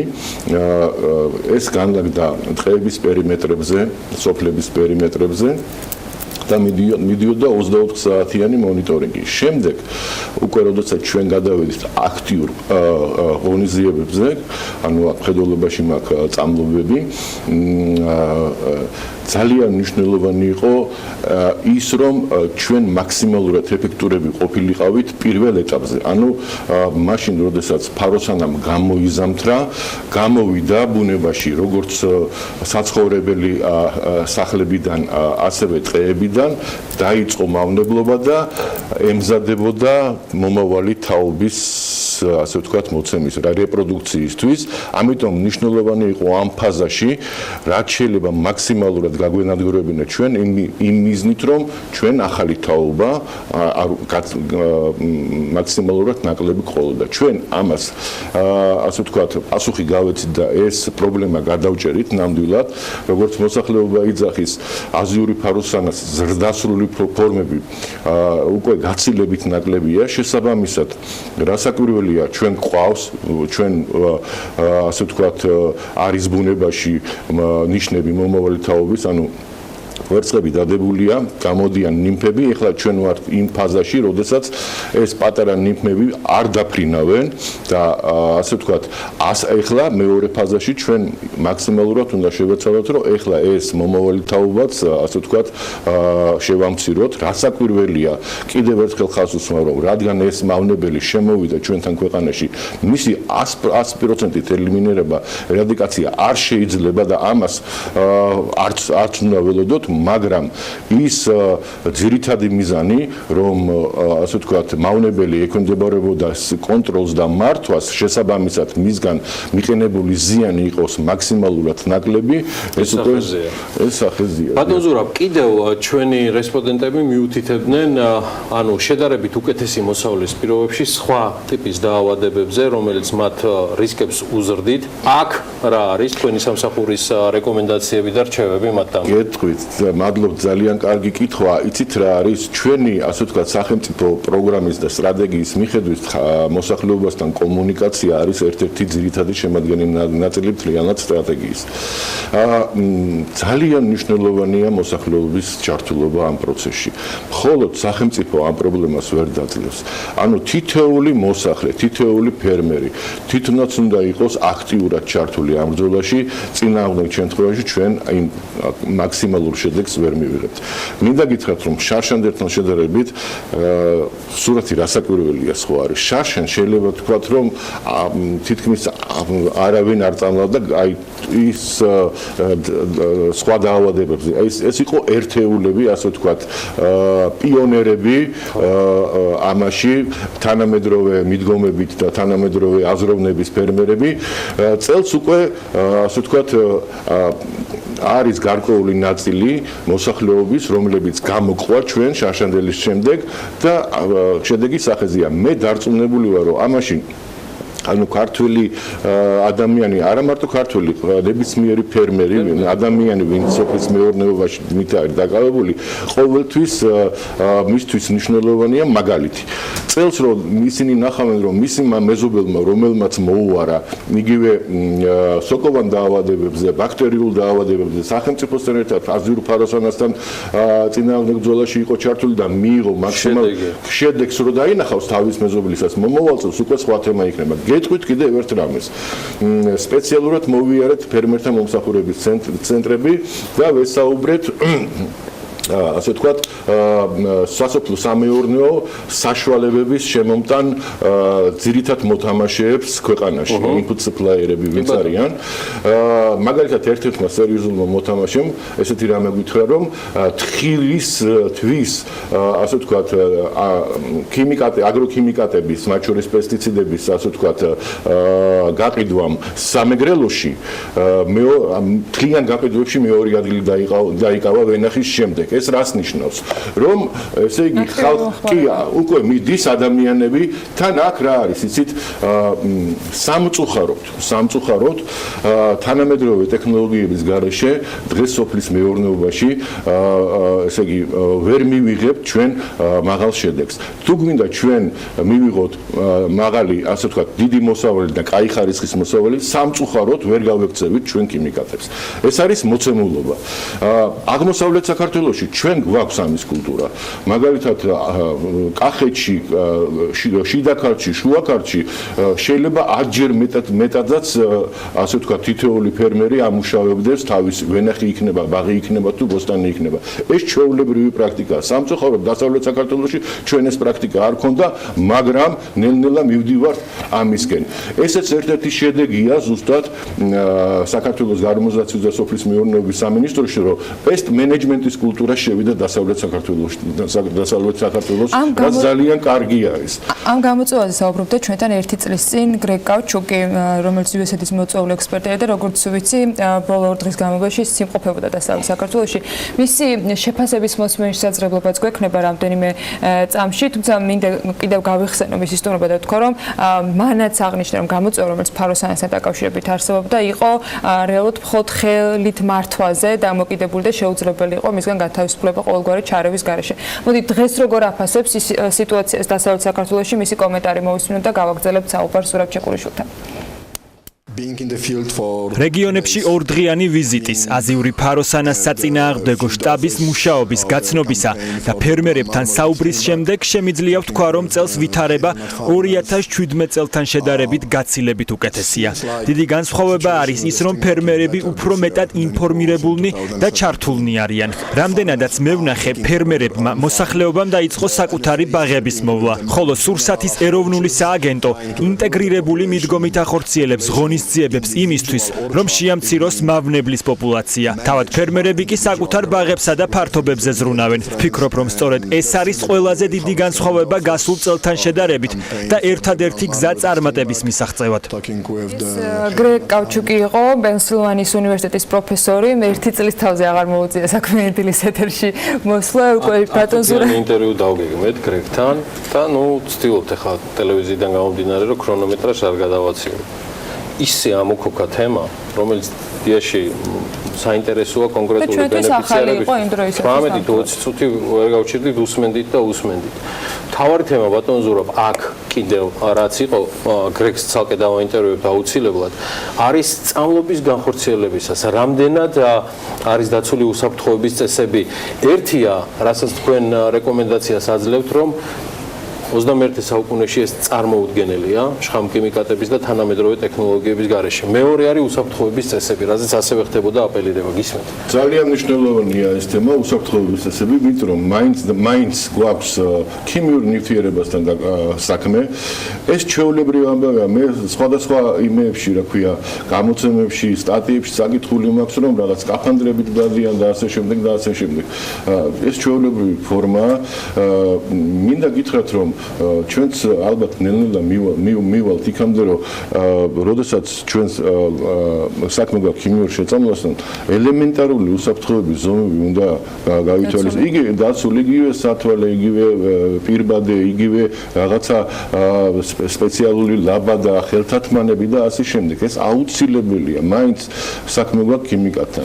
რაც შეეხება მასიურ წამლებებს, რომელსაც სახელმწიფო ატარებს, ხომ? ჩვენ 24 საათით ადრე რასაკვირველია თვითონ ჩვენი სპეციალისტები ამას ამ წესებს იცავენ, მაგრამ მოსახლეობა ჩვენ 24 საათით ადრე ვაფრთხილებთ.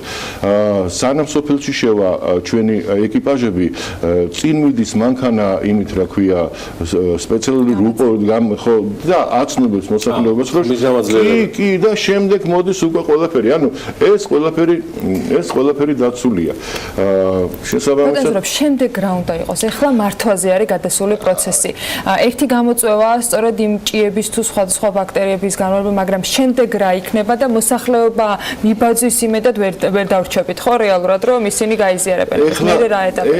ეხლა ჩვენ ვართ როგორ შარშან ჩვენ ვიყავით, ასე ვთქვათ, ცეცხლის მქრობელების პოზიციაში, ხომ? ჩვენ არ ვიცოდით, როგორ მოიქცეოდა ეს მავნებელი საქართველოს პირობებში, კლიმატურ პირობებში, როგორი იქნებოდა მისი რიცხოვნობა, ადაპტირება მუტაციის თემები და შესაბამისად ჩვენ მივყვებოდით წელს უკვე იმ ერთწლიანი გამოცდილების საფუძველზე ჩვენ ვიცით ეხლა როგორ მოიქცევა ეს მავნებელი, ხომ? ეხლა ჩვენ გვაქვს დაახლოებით მართალია, აგერ თქვენს ინტერვიუებშიც, რომ რაღაც 4-5 კვირა დაგვრჩა იმისთვის, რომ თხილის მოსავალი შევინარჩუნოთ და მივიღოთ კარგი მოსავალი. მაგრამ ეს მავნებელი არა მხოლოდ თხილზე მავნეობს, ეხლა ჩვენ უკვე დავიწყეთ სიმინდის, ასე ვთქვათ, ფართობების პერიმეტრების დამუშავება. პერიმეტრებზე არის ქარსაფარი ზოლები, სადაც ასე ვთქვათ, ესეც არის რეზერვაცია ამ მავნებლის ძალიან მალე. თუმცა ერთ-ერთი, ასე ვთქვათ, იგივე ნოვატორი ფერმერი გუშინ იქ გაუშვით ეკიპაჟი სამტრედიაში, აპრილში დათესა ჰიბრიდული სიმინდი და იქ გამოუჩნდა, გუშინ დაუმუშავეთ, ადამიანი იყო ძალიან კმაყოფილი. ანუ ჩვენ მზად ვართ და ვემზადებით ეხლა სიმინდის, ასე ვთქვათ, ბატალიისთვის, ეპოპეისთვის, თხილის შემდეგ, მაგრამ აქაც რასაკვირველია მოსახლეობასთან ერთად. შემდეგ შესაძლოა ეს გადავიდეს ასევე ციტრუსში, ანუ ჩვენ დაახლოებით ოქტომბრის ჩათვლით ნოემბრამდე 24 საათიან რეჟიმში მთლიანად მთელი ჩვენი, ასე ვთქვათ, გუნდი და მინდა ვისარგებლო შემთხვევით და დიდი მადლობა გადაუხადო ბიჭებს, რომლებიც მართლა თავდადებულად, მართლა ბრძოლის სტოლფასია ეს, აკეთებენ თავიანთ საქმეს იმ მიზნით, რომ ასეულ ათასობით საქართველოში ოჯახს კონდეს გარანტირებულად შემოსავალი და არ დარჩეს, ასე ვთქვათ, შემოსავლის გარეშე. წარმატებები. ბატონ ზურაბ, დიდი მადლობა. ზურაბ ჩაკურიშვილი იყო ჩვენთან ერთად, ვინძლო კიდევ დასჭირდება მას დასავლეთ საქართველოსთან პირდაპირ ეთერში ესტუმროს BMG-ს გადაცემებს. სურსათის ეროვნული სააგენტოს ხელმძღვანელი საუბრობდა ძალიან მნიშვნელოვან თემაზე. ჩვენ ახლა მოკლე პაუზა გვაქვს, გავაცილებთ სააგენტოს ხელმძღვანელს და სულ რამდენიმე წუთში ქართული მზე. ახალი ბრენდი ძალიან მნიშვნელოვანი ამბავი, მიუხედავად ჩემი ჭაღარისა, ეს ყველაფერი უკავშირდება ადამიანს, რომელიც ჩემ მეხსიერებაში არის ერთ-ერთი ყველაზე ძირძველი და თან ახალგაზრდა მეღვინე. გია მშვიდობაძეზეა საუბარი, რომელიც არც რამდენი წელიწადია მას ვიცნობ, მაგრამ სათავეებთან სწორედ ერთ-ერთი ყველაზე ჯანსაღი კომპანიების იმ პერიოდში გია იდგა თავის პარტნიორებთან ერთად და დღეს ის უკვე ახალი მზით და თან ქართული მზით გვიბრუნდება, მათთან ერთად იქნებიან ელენე უთარაშვილი და ბასა ფოცხიშვილი ან მასთან ერთად რა, ან შეიძლება გია იყოს მათთან ერთად. ნახოთ, ეს უკვე გემოვნების ამბავია ჩვენი მაყურებლების. ბექა ბაციკაძე და ანა ლაპიაშვილი გაუძღვებიან კიდევ დარჩენილ ეთერს. მე წარმატებულ დღეს გისურვებთ და სულ მალე დაგიბრუნდებით საქმიანი დილით.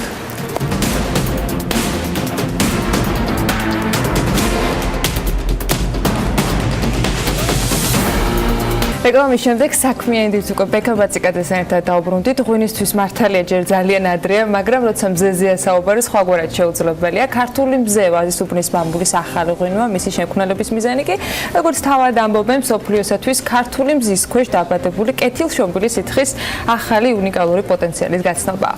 ქართული მზეს შემქმნელები ამბობენ, რომ მათი მთავარი მიზანი ქართული ენდემური სახეობების შერწყმით ღვინის ახალი სახეობების შექმნა, რისთვისაც ვაზის უბნის მამულში ბევრი საინტერესო პროექტის განხორციელება იგეგმება. წლის ბოლოს კახეთში ბუტიკის ტიპის სასტუმროს გაიხსნება, რომელიც მე-19 საუკუნით დათარიღებულ სასახლეში კეთდება, რომელიც მეღვინეობით განთქმულ თავად სულხან ჭავჭავაძეს ეკუთვნოდა. მოკლედ საინტერესო ამბები გვაქვს და დეტალებზე სტუმრებთან ერთად ვისაუბრებთ. გია მშვიდობაძე, ქართული ღვინის ჰოლდინგი აღმასრულებელი დირექტორი, ელენე უთარაშვილი, ქართული ღვინის ჰოლდინგი აღმასრულებელი დირექტორის მოადგილე და ბასა ფოცხიშვილი არიან ჩვენი სტუმრები, რეჟისორი და კლიპის ავტორი. დიდი მადლობა დილა მშვიდობის გადაცემაში მომბრძანებისთვის. ბატონო გია, დავიწყოთ იმ სტრატეგიით, რომელსაც ქართული ღვინის ჰოლდინგი მოღვაწეობს ქართულ ბაზარზე და შემდეგ ახალ ღვინოზეც, რა თქმა უნდა, და იმ სახეობებზე, რომელსაც დღეს უკვე თქვენ აწარმოებთ. პირველ რიგში მინდა დიდი მადლობა გადაგიხადოთ მოწვევისთვის. მე ვადევნებდი ახლა წინა დინამიურ სიუჟეტებს, რომელზეც ლაპარაკი იყო მაკროეკონომიურ მაჩვენებლებზე, ლაპარაკი იყო ძალიან წარმატებულ მდიდარ ადამიანებზე, ძლიერებზე ამ ქვეყნისა და გამახსენდა უბრალოდ პატარა შესწავალი მინდა გავაკეთოთ, ჩემი ძალიან კარგი ნაცნობის გამონათქვამი, რომ თუ გინდა გახდეო მილიონერიო, უნდა გახდე ჯერ მილიარდელიო და შემდეგ დაიწყო მეღვინეობა. და ამ შემთხვევაში გახდები მილიონერი. ეს ისე ცოტა განტვირთვისთვის, იმიტომ რომ ჩემი აზრით მეღვინეობის თემა უფრო რომანტიულია და ამ რომანტიულ რელსებზე მინდა ცოტა ხნით რომ გადმოვიდე.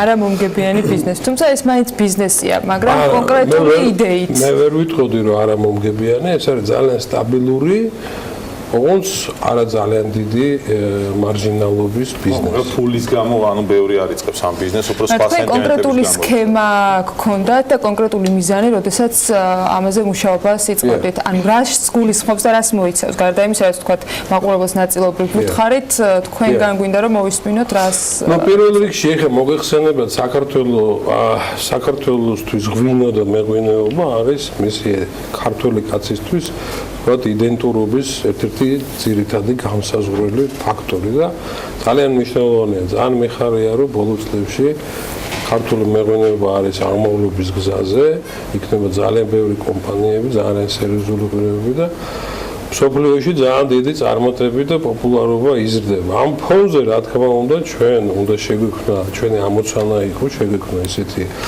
ღვინო, რომელიც აბსოლუტურად გამორჩეული რაღაც ხაზი იქნებოდა მიმართულება და შევქმნით ღვინო ქართული მზე ქართველებისთვის დასახელებით და ჯორჯიანსთან უცხოელებისთვის, იმიტომ რომ რატომ მზე?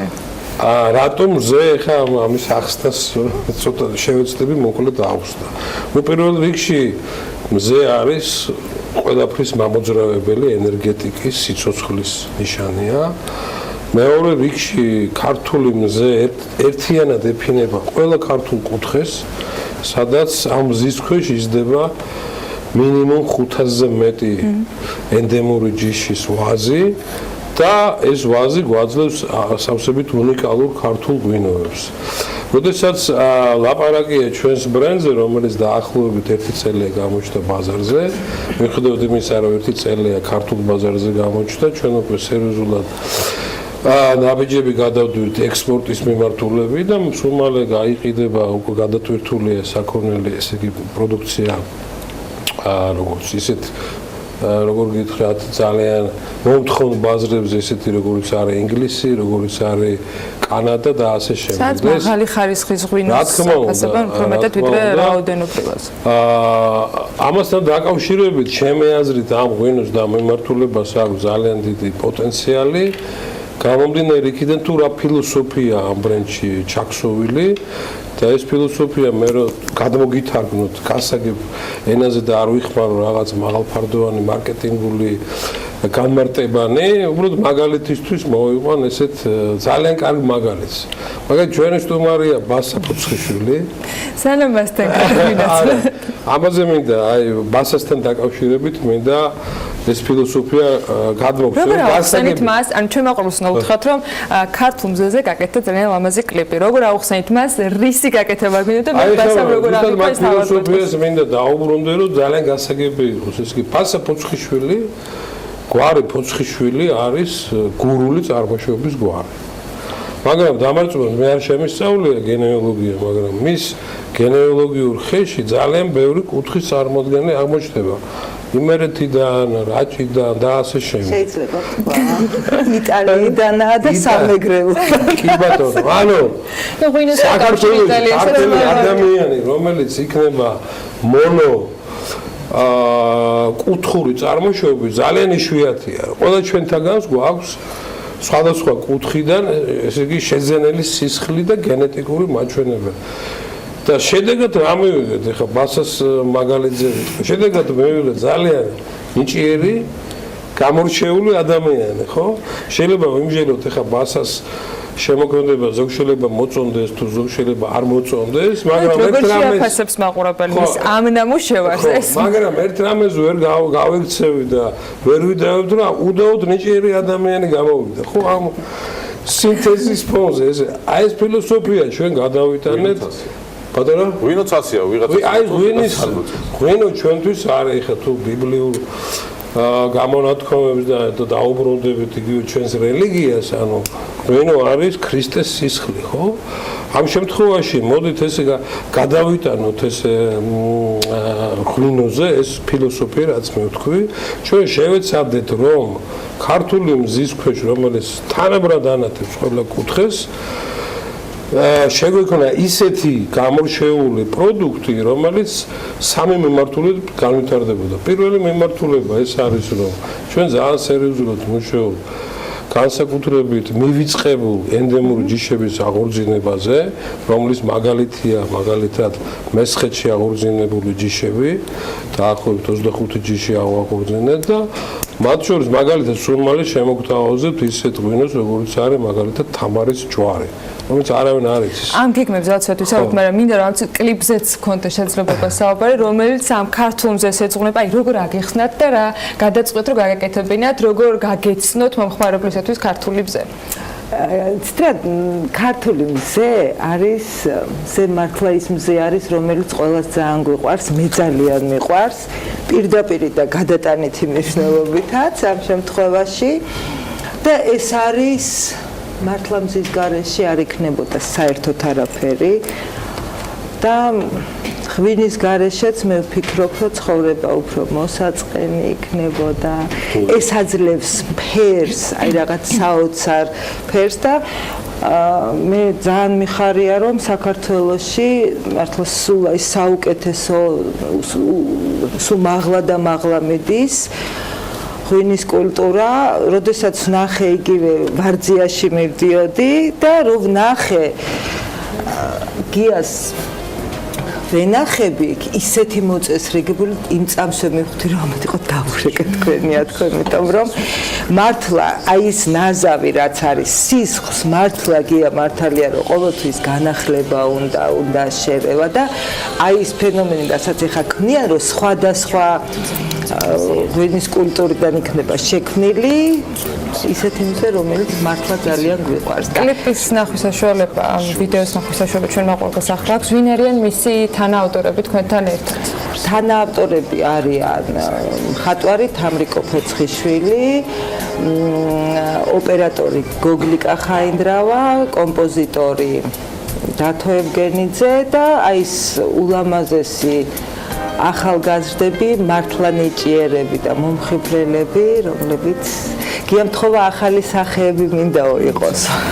ამიტომ მე არ მინდა და ერთ-ერთი შეზღუდო რაც ფასას ქონდა, სრული თავისუფლება ქონდა ამ კლიპის შექმნაში, რომ მინდოდა ახალი ანუ არაცნობადი სახეები რომ გამოჩენილი იყვნენ ამ კლიპში. ისე როგორც კონცეფციაში ახალი სიცხლე ძველი და მე მგონი ძალიან ლამაზი და თბილი გაწარმოები გამოვლიდა ჩემი აზრით, მით უმეტეს ამ ცოტა ემოციურ ფონზე რაღაცნაირად უფრო ესეთია რა, დამაწყნარებელია და უფრო აკადემიური არ შემოიფარგლება გეგმები დროს შეზღუდულები და მინდა რომ ელენეს თანაც მოვასწრო საუბარი. ელენე, ეს არ არის მხოლოდ ღვინო, ეს არის რეალურად საკმაოდ გრძელვადიანი პროექტი, მათ შორის შემოდგომიდან უკვე ახალი სასტუმროს გახსნა, შატოს არსებობა, რა გეგმები გაქვთ, რა საპირებთ და ესეც არის თუ არა იმ კონცეფციის გაგრძელება, როდესაც საუბრობთ ძველი მივიწყებული ენდემური ჯიშების გაცოცხლებაზე და მსოფლიოსთვის შეთავაზებაზე. ვისთვის კეთდება ეს შატო? ეს არის ქართველებისთვის, რომელსაც სურთ რომ ამ მიმართულებით მეტი ინფორმაცია მიიღონ სტუმრებისათვის და რას შესთავაზეთ, რომ ადგილიც განსაკუთრებული და უნიკალური გაქვთ შერჩეული. რა თქმა უნდა. ანუ როგორც აღნიშნეთ, ჩვენი ჰოლდინგის კოლგის ქვეშ მოიაზრება ასევე ტურიზმის და სტუმარმასპინძლობის ბიზნესით. ჩვენ ვაკეთებთ შატოს ტიპის კომპლექსებს და ორიენტირებულები ვართ ტურისტული ინფრასტრუქტურის განვითარებაზე. ამჟამად ჩვენ მართავთ 3 შატოს საქართველოს სხვადასხვა რეგიონში, ეს არის კახეთში ვაზისუბნის მამული, რაჭაში როიალ ხვანჭკარა და ვარძიაში, კერძოდ ხიზაბავრაში ვარძიის ტერასები. წლის ბოლოს ვემზადებით უკვე ბუტიკის ტიპის სასტუმროს გახსნისთვის, რომელიც უკვე ახსენეთ, ესე კეთდება ისტორიულ სასახლეში, მე-19 საუკუნით დათარიღებულ, რომელიც ეკუთვნოდა თავად სულხან ჭავჭავაძეს. ამჟამად სამუშაოები არის აქტიურ ფაზაში, სასტუმროს დიზაინზე და არქიტექტურაზე მუშაობენ ბრიტანელი სპეციალისტები. უნდა ვახსენოთ, რომ თვითონ ეს შენობა წარმოადგენს კულტურული მემკვიდრეობის ძეგლს და რა თქმა უნდა, მისი პირვანდელიერსახე მთლიანად შევინარჩუნეთ. ინტერიერზეც საკმაოდ ისეთ ზრუნავთ. რა თქმა უნდა, საკმაოდ ავეჯი არ არის შემონახული და თვითონ ისტორიული წყაროების გათვალისწინებით სასტუმროსთვის საჭირო ავეჯს ჩვენ ყიდულობთ ინგლისის სხვადასხვა პრესტიჟულ აუქციონზე. პირველ ეტაპზე ჩვენ მომხმარებელს შევთავაზებთ 19 ნომერს სხვადასხვა კატეგორიის ნომრებით და საბოლოოდ ძალიან დიდი იმედი გვაქვს, რომ ეს ჩვენი აღდგენილი სასახლე გახდება ერთ-ერთი შთამბეჭდავი ტურისტული ღირსშესანიშნაობა და ხელს შეუწყობს თავის მხრივ კახეთის რეგიონში ღვინის ტურიზმის, საქმიანი ტურიზმის და შიდა ტურიზმის განვითარებას. ასე 2018-ში ერთიანად ბევრი გეგმა გაქვთ და შეჯამებისათვის ზეობათან გიას მინდა ვკითხო, კიდევ რა სიახლეს ველოდეთ ქართული მზის შემდეგ? პირველ რიგში მე მინდა ცოტა განვავრცო, რომ ჩვენი ორგანიზაციას ესე ქვია არის ქართული ღვინის ჰოლდინგი, სადაც შედის 3, როგორც მოგახსენეთ ელენემ 3 ჯერჯერობით 3 კომპანია, ეგრეთ წოდებული მეღვინეობის კერა, სადაც მოიაზრება არა მარტო ვენახები წარმოება და არამედ ტურისტული და სტუმართმოყვარეობის ცოტა ისეთი მეხამუშება ეს სიტყვა, მაგრამ უნდა ვთქვა ჰოსპიტალიტი, მაგრამ ესეთი მიმართულების ობიექტები და ეს კომპლექსში მოგცემს ძალიან სერიოზულ წინსვლას, თქვათ, მთელი ბიზნესის მიმართულებით. ამას გარდა ვფიქრობთ ესეთი მიმართულება განვავრცოთ საქართველოს სხვა კუთხეებში, ძალიან სერიოზული წამოწყება გვაქვს სამეგრელოში, სხვათა შორის სამეგრელოში უკვე აღორძინებულია რამოდენიმე მეგრული ძირძველი ჯიშები და ვფიქრობ ეს საინტერესო თემაა და ვფიქრობთ რომ მომავალში მოვიცვათ პრაქტიკულად მთელ საქართველოში ის ლოკაციები და ის ადგილები, სადაც კულტურული მეღვინეობას ძალიან დიდი თქვათ ისტორია აქვს და შემდეგ შეიძლება ძალიან დიდი იმედს არ გამოგვტოვებთ და ჩვენს ყველა სიახლეებს ეცოდინება. ერთიც უნდა ვიყო, მაგრამ ძველი ენდემური ჯიშების, რომლებიც მივიწყებულია, რაც რო გადის უფრო რთულდება მედიაში მათი მოძიება თუ ამას არ აკეთებს რაღაც ბევრი ადამიანი ან ბევრი კომპანია. როგორ ახერხებთ? ნუ სხვათა შორის მე მინდა თქვა მაგალითად იგივე მესხეთთან მიმართებაში, რომ ძალიან დიდი ინიციატივა გამოიჩინა ჩვენმა პარტნიორმა გიორგი ნათენაძემ, რომელიც ძალიან ესეთი ენერგიული ადამიანია და ძალიან მოტივირებული ადამიანია. ამას გარდა ძალიან დიდი დახმარება გაგვიწია ბატონმა ლევან უჯმაჯურიძემ, რომელიც ჩვენი სასიკადულო თქვა სპეციალისტია ამ დარგში. ნუ დღესდღეობით 500-ზე მეტი ჯიშია გადარჩენილი და ჩვენ მაგალითისთვის ახლა ჩვენ არ ვიცით რა შედეგს მივიღებთ. იმიტომ რომ ეს აღორძინებული ჯიში პირველი მოსავალე იქნება წელს, მაგრამ იმედია რომ ძალიან სერიოზულ კომპოზიციებს და წყალებში ქორწინებას წარმოგიდგენთ ერთი მხარის ჯიშისა, მეორე მხარის ჯიშთან. ჩემი აზრით ეს ძალიან საინტერესო მიმართულებაა და როგორც წეგან მასას მაგალითზე ვთქვი, როდესაც ბევრი ქართული სისხლი და შესაბამისად ქართული ჯიში ერევა, ძალიან ნიჭიერი და საინტერესო ფენომენთან გვექნება საქმე. ველოდებით შედეგს დარწმუნებული რომ არაჩვეულებრივი იქნება ამ შემთხვევაშიც ის შედეგი, რომელსაც მივიღებთ ამ ახალჩებზე. სასტუმრომ და სულ არ შემიქმნა ძალიან სამუშაო განწყობა დღეს. პირიქით. შემოლებად ერთი თვე როგორც რეგლამენტი. წლის ბოლოს გეპატიჟებით, რა ვიცი, ყველა სიამოვნებით. დიდი სიამოვნებით. იქამდე მადლობა სტუმრობისათვის თქვენ საქმიანი დილის სტუდიაში. გია მშვიდობაძეს, ქართული ღვინის ჰოლდინგის აღმასრულებელ დირექტორს, ელენე ოთარაშვილს, ქართული ღვინის ჰოლდინგის აღმასრულებელ დირექტორის მოადგილეს და ბაზა ფოცხაშვილს, რეჟისორს მასპინძლობდით საქმიანი დილის ეთერში. მზისფერი განწყობით და ფერადი გართობით გავაგრძელებთ საქმიან დილას. ნილონგურაშვილი დღეს პარარას შექმნელებს გაგვაცნობს. პარარა ეს შემოქმედებითი გრაფიკული გასაფერადებლებია სხვადასხვა ასაკის ბავშვებისათვის, რომლებიც გია გორდეზიანმა და შავა ჯაფარიძემ შექმნეს და მოდით სიუჟეტი ვნახოთ. აი, უნდა ჩავზეს კოტეჯი. ალბათ ეს. ნუ რაჭის ისენი ალბათ რა.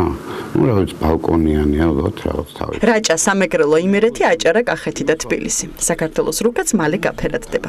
სახალისო და შემოქმედებითი გრაფიკული გასაფერადებლების იდეა ოჯახში ერთ-ერთი მსჯელობისას დაიბადა და ბიზნესადაც იქცა. თემის მეტად შესწავლით კიდევ უფრო მეტი დადებითი ეფექტი გამოჩნდა და პარარად შეიქმნა.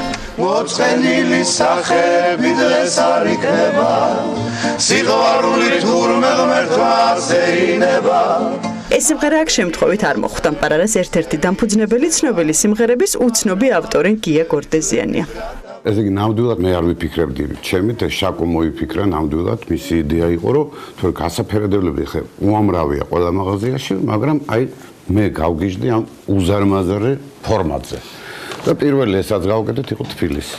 ყველაზე მაგარი ჩვენთვის მაინც ეს არის, იმიტომ რომ ეს სწორედ იძლევა საშუალებას, რომ მშობლები, აი, როცა არიციან რა მოუხერხონ ბავშვებს, როგორ გამოგვიჯონ ხელიდან ტელეფონი ბავშვს, ხო? აი, ერთი წამით რო დაუჯდეს ადამიანი და იქიდან დაიწყოს გაფერადება, ტომ სოიერის ამბავია რა, ხობეს რო ღებავს, ხო?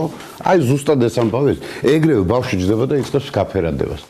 პარარას შემქმნელები სხვათა შორის მარკ ტვენივით ყოფმანობენ. როგორც ტომ სოიერის თავგადასავალი ვერ გადაუწყვეტი ავტორს, ვისთვის იყო მისი წიგნები დიდებისთვის თუ ბავშვებისთვის, ასეთი ამბავია ახლა პარარაშიც. მაგრამ აქ მთავარი მაინც ერთია. მშობლები და ბავშვები ერთად ქმნიან დინოზავრებს. თბილის სულ სხვა ფერებში აფერადებენ რაჭას, იმერეთს და კახეთს. ამიტომაც უფროსებიც და ბავშვებიც ამით თანაბარ სიამოვნებას იღებენ.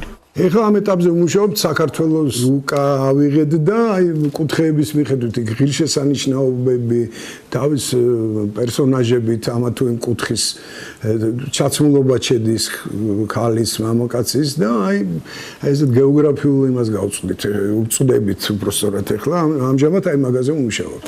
სამუშაო საკმაოდ ბევრი, ამ ყველაფერს ბევრი ფიქრი და დრო სჭირდება. მეგობრები შალვა ჯაფარიძე და გია გორდეზიანი ამ ყველაფერს ბავშვურად და ლაღად ქმნიან. თუმცა გასაფერადებლებს შემეცნებით მხარეს მაინც არ უკარგავენ.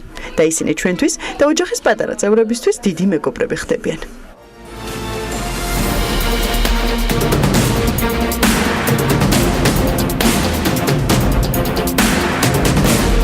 მეორე დღეს სოციალური ქსელები დაიპყრო მოტყუებული ტურისტის თავგადასავალმა, რომელიც საქართველოში შავი ზღვის სანაპიროზე დასასვენებლად ჩამოვიდა და თბილისის საერთაშორისო აეროპორტიდან ტაქსის მძღოლის დამსახურებით თბილისის ზღვაზე აღმოჩნდა. არასწორ მისამართზე მიყვანისათვის მან საფასური $200 გადაიხადა. მოტყუებული ტურისტების ამბავი ერთია და ცალკე პრობლემაა, როცა საქართველოს შესახებ მეტი ინფორმაციის მისაღებად ტურისტი მის დაუნებურად ფულს დამახინჯებული ან სულაც გამოგონილი ისტორიის მოსმენისთვის იხდის. ტურიზმის ინდუსტრია საქართველოში ბოლო წლებში ძალიან სწრაფად გაიზარდა და ბევრ მიმართულებას დაწევა უჭირს. არის თუ არა გიდების სერტიფიცირება გამოსავალი და გჭირდება თუ არა აქაც შეზღუდვები და რეგულაციები. ამ თემაზე მაია სიდამოინძე სტუმართან ერთად გააგრძელებს საუბარს. წილიანის ბიზნესის სკოლის ტურიზმის ცენტრის ხელმძღვანელი დღეს ქეთი მელაძეს გიდების ასოციაციის ხელმძღვანელს მასპინძლობს. მოგესალმებით მაია, მოგესალმებით ჩვენ სტუმარს და გითხრობ დროს. მოგესალმებით დილა მშვიდობის დღევანდელი ჩვენი თემა ეხება გიდების სერტიფიცირებას.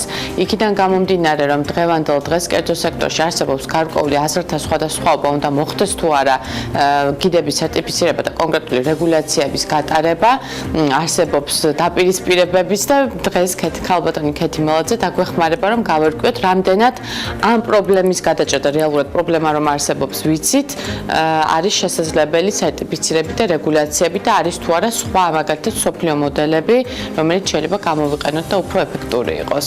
მადლობა მაიკო მოწვევისთვის, თუნდაც იმიტომ რომ აქტუალურია თემა ძალიან. ტურიზმი მაქსიმუმზე ასული უკვე და სჭირდება ინფრასტრუქტურაც, რაც აუცილებელია და ინფრასტრუქტურაში შედის გიდი, რომელიც პირველია სტუმრის მიღების დროს და ამას ძალიან დიდი მნიშვნელობას როგორ დახვდება. იგი ახლა მოვისმინე მეც თქვენი წამყვანისგან და ძალიან მდგომარეობა, იმიტომ რომ ფაქტიურად ისინი იყვნენ გიდებს, მათ არიციან ვისთან აქვთ საქმე და აქედან გამომდინარე ხშირად არის ხოლმე მოტყუებულები რჩებიან. მე ვფიქრობ, ეს არის აუცილებელი, რომ იყოს სერტიფიცირება, მაგრამ მინდა გამოვყო ლიცენზირებისგან, იმიტომ რომ ეს არის განსხვავებული თემა ორივე. ჩვენ მოგეხსენებათ ვართ სოფლიო ფედერაციის წევრები, ევროპის ფედერაციის წევრები ვართ. ძალიან ხშირად გვაქვს მათთან შეხვედრა, ძალიან ხშირად გვესაუბრებიან ისინიც, ჩამოდიან ჩვენთან, ჩვენც ჩავდივართ. თუნდაც ის არის მაგალითად 2019 წელს ძალიან სერიოზულად ვემზადებით ამ წლისთვის, ვინაიდან კონგრესია და თუნდაც ამიტომ გჭირდება უკვე სერტიფიცირებული გიდები, რომლებიც გაუძღვებენ აი ამ კონგრესს. რას ნიშნავს სერტიფიცირებული გიდი? აი რა გასხვავება ლიცენზირებულსა და სერტიფიცირებულ გიდს? ძალიან კარგი კითხვა დამის, იმიტომ რომ თუ განვიხილავთ მსოფლიო მაგალითებს, დაუშვათ იგივე ინგლისში, რამდენიმე ქალაქს აქვს თავისი წესი მიღებული, რომლის მიხედვითაც იგი ხელმძღვანელობს აი ამ გიდებს. ასევე არის შტატებში არის სხვადასხვა შტატს სხვადასხვა წესი აქვს მიღებული.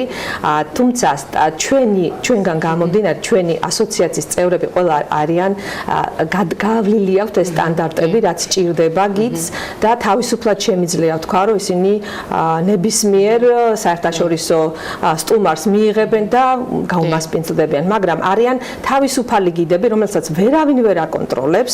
ისინი არიან გამოსული, ესე რომ ვთქვათ, ბაზარზე, მოდი პირდაპირ ვიტყვი, ფულის საშოვნელად. ისინი ფლობენ ერთ-ერთ ენას, ქართულისგან შეიძლება ორსაც ფლობდნენ.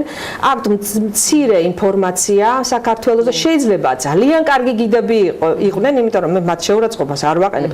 ვიცნობ ესეთ ადამიანებს, ძალიან კარგები არიან და პატივცემ, მაგრამ იმათი ცოდნით მე ვერ ხვდები სხვას რა ცოდნავს, რა განათლებას, ამიტომ რაღაც გარკვეული ზომები უნდა იყოს მიღებული. ჩვენ ამას განვიხილავთ, იმიტომ რომ ნებისმიერ ჩვენი როგორ უნდა გაკონტროლოთ ეს, აი მაგალითად მოხდა ეს გიდების სერტიფიცირება, აიღეს სერტიფიკატი, თუმცა ვიცით რომ არსებობს შავი ბაზარი და თუ რეალურად კონტროლი ამის სწორად არ მოხდა, თავისუფლად შეიძლება თუნდაც გიდი არ დაარქვან და ჯგუფის გამყოლი დაარქვან და იგივე ფუნქცია შეუთავსონ. ზუსტად მანდ არის დიდი პრობლემა. პრობლემა არა, გადასაჭრელია ეს საკითხი, ვინაიდან კონტროლი, ესე იგი თითო გიდს თითო კონტროლი უნდა ხო, როგორც კონტროლიორები არიან ტრანსპორტზე. სახელმწიფოს არ აქვს ამის რესურსი. ამიტომ აი აქ არის ზუსტად დილემა გადასაჭრელი, რომ როგორ გავაკეთოთ. გამოსავალი იგივე ჩეხეთთან მაქვს ხოლმე ხშირად საუბარი, შვეიცარიასთან და მათაც ეს პრობლემები აქვთ. როგორც ჩვენ არ გეგონოთ, რომ საქართველოსია მარტო ეს პრობლემა და ევროპა ყველაფერი დაწყნარებული. არა, იქაც ზუსტად იგივე პრობლემებია. ზუსტად ის პრობლემაა, რომ ჩინელები ჩადიან დიდი რაოდენობით ჩეხეთში და თავისი გიდები მოყვება მოგყვებათ, ისინი აღარც კი იყვნენ ადგილობრივ გიდებს. ამიტომ ეს პრობლემა გლობალურია და განვიხილავთ ყველა ერთად. თუნდაც ეს კონგრესი რო იქნებიან ჩამობრძანებულები, აქაც იქნება ეს პრობლემა დამდგარი, ვინაიდან ფაქტიურად გამოდით შენ ქვეყანას ანდობ ვიღაცას, ეს იგივე როგორც შენ სახლში არის სხვა დიასახლისი. ანუ გამოდის რომ პრინციპში სხვა ქვეყნებიც ფიქრობენ რაღაც ახალი მოდელის მოფიქრებაზე, რომელიც ბევრად უფრო კარგად იმუშავებს ვიდრე არსებული მოდელები. გეთანხმებ და კიდევ ერთ ხაზს გავუსმევ, რომ დავუშვათ თურქეთის მაგალითი რო ავიღოთ, იქ არის ლიცენზირებული უკვე გიდი, მაგრამ ის ქვეყანა არის მკაცრ რეგულირებადი. ჩვენ ვართ ლიბერალური ქვეყანა. ყოველთვის როდესაც ამ თემაზე ვსაუბრობთ და მეკითხებიან ხოლმე, ყოველთვის მომყავს მაგალითი, რა გვინდა? რომელ ქვეყანას გვინდა დავემსგავსოთ თურქეთს, აზერბაიჯანს, თუ რომელი ქვეყანა გვინდა რომ ავარჩიოთ, თუ ევროპა, საერთოდაც გეზი გვაქვს აღებული. ამიტომ აქ ძალიან სენსიტიურია ეს საკითხი, ძალიან სერიოზულად დასაფიქრებელი და გადასაწყვეტია. ესე უცებ რომ მივიღოთ ეს გადაწყვეტილება, ბევრს დავაზიანებთ. ძალიან უცნაური, იმიტომ რომ ხშირ შემთხვევაში ძალიან ბევრ კონფერენციებზე, შეხვედრებზე ალბათ ჩვენ ქვეყანაში ხდება მარტო პირველად, როცა კერძო სექტორი პირიქით სახელმწიფოს ხავს რეგულაციების შემოღებას და ლიცენზიების. რატომ ფიქრობთ, დღევანდელ დღეს კერძო სექტორი რატომ ვერ ხდება რეალურად, რომ შეიძლება ეს ლიცენზიები არ იყოს ეფექტური, რომ ვერ გაკონტროლდეს, შეიძლება იყოს კორუფციის წყარო, შავი ბაზრის წყარო, ანუ რეალურად რა გვაქვს პრობლემა კერძო სექტორში? ისე კითხებს მის ვერ გეტყობა, რომ ტურიზმში ძალიან კარგად ერკვევი და ვიცი შენი წარსული ტურიზმში როგორ მოღვაწეობდი. ამიტომ გეთანხმები, ის ვინც აი ამას ძალიან მოითხოვს, მან არ იცის სიღრმისეულად თუ რა პრობლემები შეიძლება შეიქმნას აქ. ამიტომ ყოველთვის ვამბობ, სიღრმისეულად თუ ჩაწვდებით, მიხვდებით, რომ იქ არის ძალიან ბევრი ხვრელები, რომელსაც ფაქტიურად შენ კორუფციას უწყობ უკვე ხელს. ლიცენზირება იყო საქართველოში, მე ძალიან დიდი ხანი უკვე ტურიზმში ვარ და ვიცი ამ ლიცენზირებამ რა მოიტანა. და ერთ-ერთი თქვენი ხელმძღვანელი იყო გააუქმა. მე ლიცენზირების წინააღმდეგი არ ვარ იგივე სამთო გიდებთან მიმართებაში. სადაც უსაფრთხოების ნორმებია უკვე. იქ აუცილებელია და მე ვფიქრობ, რომ ლიცენზირება უნდა იყოს აუცილებლად იქ. მაგრამ კულტურულ გიდებს რაც შეეხება, ალბათ კარგი იქნება სერტიფიცირება რო იყოს. ჩვენი გიდები სერტიფიცირებულები არიან. ჩვენ ჩამოყავს მოგახსენებთ ასევე ტრენერები საერთაშორისო, რომელიც აკატარებენ ადგილზე, აი წელს და შაშან 24 ადამიანი გადამზადდა, რომელიც უკვე არიან ტრენერები. ჩვენ ორი გზით მიდიოდა ეს, ერთი იყო გიდებს ამზადებდნენ, ჩვენ ამ გიდებიდან ვარჩევდით და ხდებოდნენ ტრენერები. ასე რომ საქართველოს ამ მომენტში აღარ აქვს პრობლემა. 24 ადამიანი ყავს, მათ შორის მეც ვარ, რომელსაც შეგვიძლია რომ ჩავატაროთ საერთაშორისო სტანდარტებით ეს ტრენინგები. ეს არის აუცილებელი, იმიტომ რომ ადამიანი მე მინახია და ხანდა ყველაფერი მოდის ჩემამდე, ესე რომ ვთქვათ, იმიტომ რომ გიდები ასე რომ ვთქვათ, ამბის მომტანები არიან და თითქმის ვიცი რა ხდება მთელ საქართველოში. არის ხოლმე მოაქვთ ისეთი ინფორმაცია, ისეთ საშინელებებს ყვებიან სხვადასხვა ქვეყნებიდან, თავის ქვეყნებისთვის სასარგებლო თემებს არა საქართველოს გავლით ესე რომ ვთქვათ და ძალიან დაწყენები არიან, მაგრამ როგორ გავაკონტროლოთ? იგივე შეიძლება მან თქვას, რომ მე მიზის მანქანაში დავშტ ავტობუსში გიდი და უბრალოდ ადამიანი იყოს, არ ალაპარაკოს და ის თავის ინფორმაციას გასცემს. ამიტომ არის რაღაცა მომენტები, რომელსაც სერიოზულად უნდა არა მარტო სახელმწიფოს, მე არ ვთხოვ სახელმწიფოს, რომ რაღაც ლიცენზირება და ეს თვითონ გიდების პრობლემაა და გიდებმა ერთად უნდა მოვილაპარაკოთ. ცალ-ცალკე ვერავინ ვერაფერს ვერ გააკეთებს. ის რაც აუცილებელი ერთად უნდა გააკეთდეს. მით უმეტეს პრობლემები ძალიან ბევრია. სამწუხაროდ ჩვენი დრო ამოიწურა, თუმცა გეთანხმებით, რომ მე დარწმუნებული ვარ, ყველა დაინტერესებული მხარემ ერთად უნდა იმუშაოს ამაზე და საბოლოო ჯამში სწორ, ასე ვთქვათ, შედეგებამდე უნდა მივიდეთ, რომ ეს პრობლემა აღმოიფხვრას. მე გემშვიდობებით შემდეგ ტურიზმის რუბრიკამდე და მადლობა ქალბატონ ქეთის სტუმრობისთვის. მადლობა მაია სიდამონიძეს, მილიონის ბიზნეს სკოლის ტურიზმის ცენტრის ხელმძღვანელი და ქეთი მელაძეს, გიდების ასოციაციის ხელმძღვანელს მასპინძლობდა. მადლობა საინტერესო მიმოხილვისთვის. საქმიანი დილას პრინციპში ამ თემით ვასრულებთ. ტურიზმს რომ არაერთხელ დაუბრუნდებით, ეს უცხო და უცნობი ნამდვილად არ არის ჩვენი მაყურებლისათვის. ახლა ქალების ნარატივი გელოდებათ, ასევე მრავალფეროვანი და ძალიან საინტერესო თემებით და სტუმრებით. ზუსტად სამზე კი ბექაბაციკაძის უნდა დაელოდოთ დათო ჯალღონიძესთან ერთად საქმის კურსის ეთერში და საღამოს ჩემაჯამბელ გამოშვებას ბიზნესი და ეკონომიკის მთავარ სიახლეებზე. მე ხვალდილამდე გეშვიდობებით და ბედნიერ დღეს გისურვებთ. დროებით.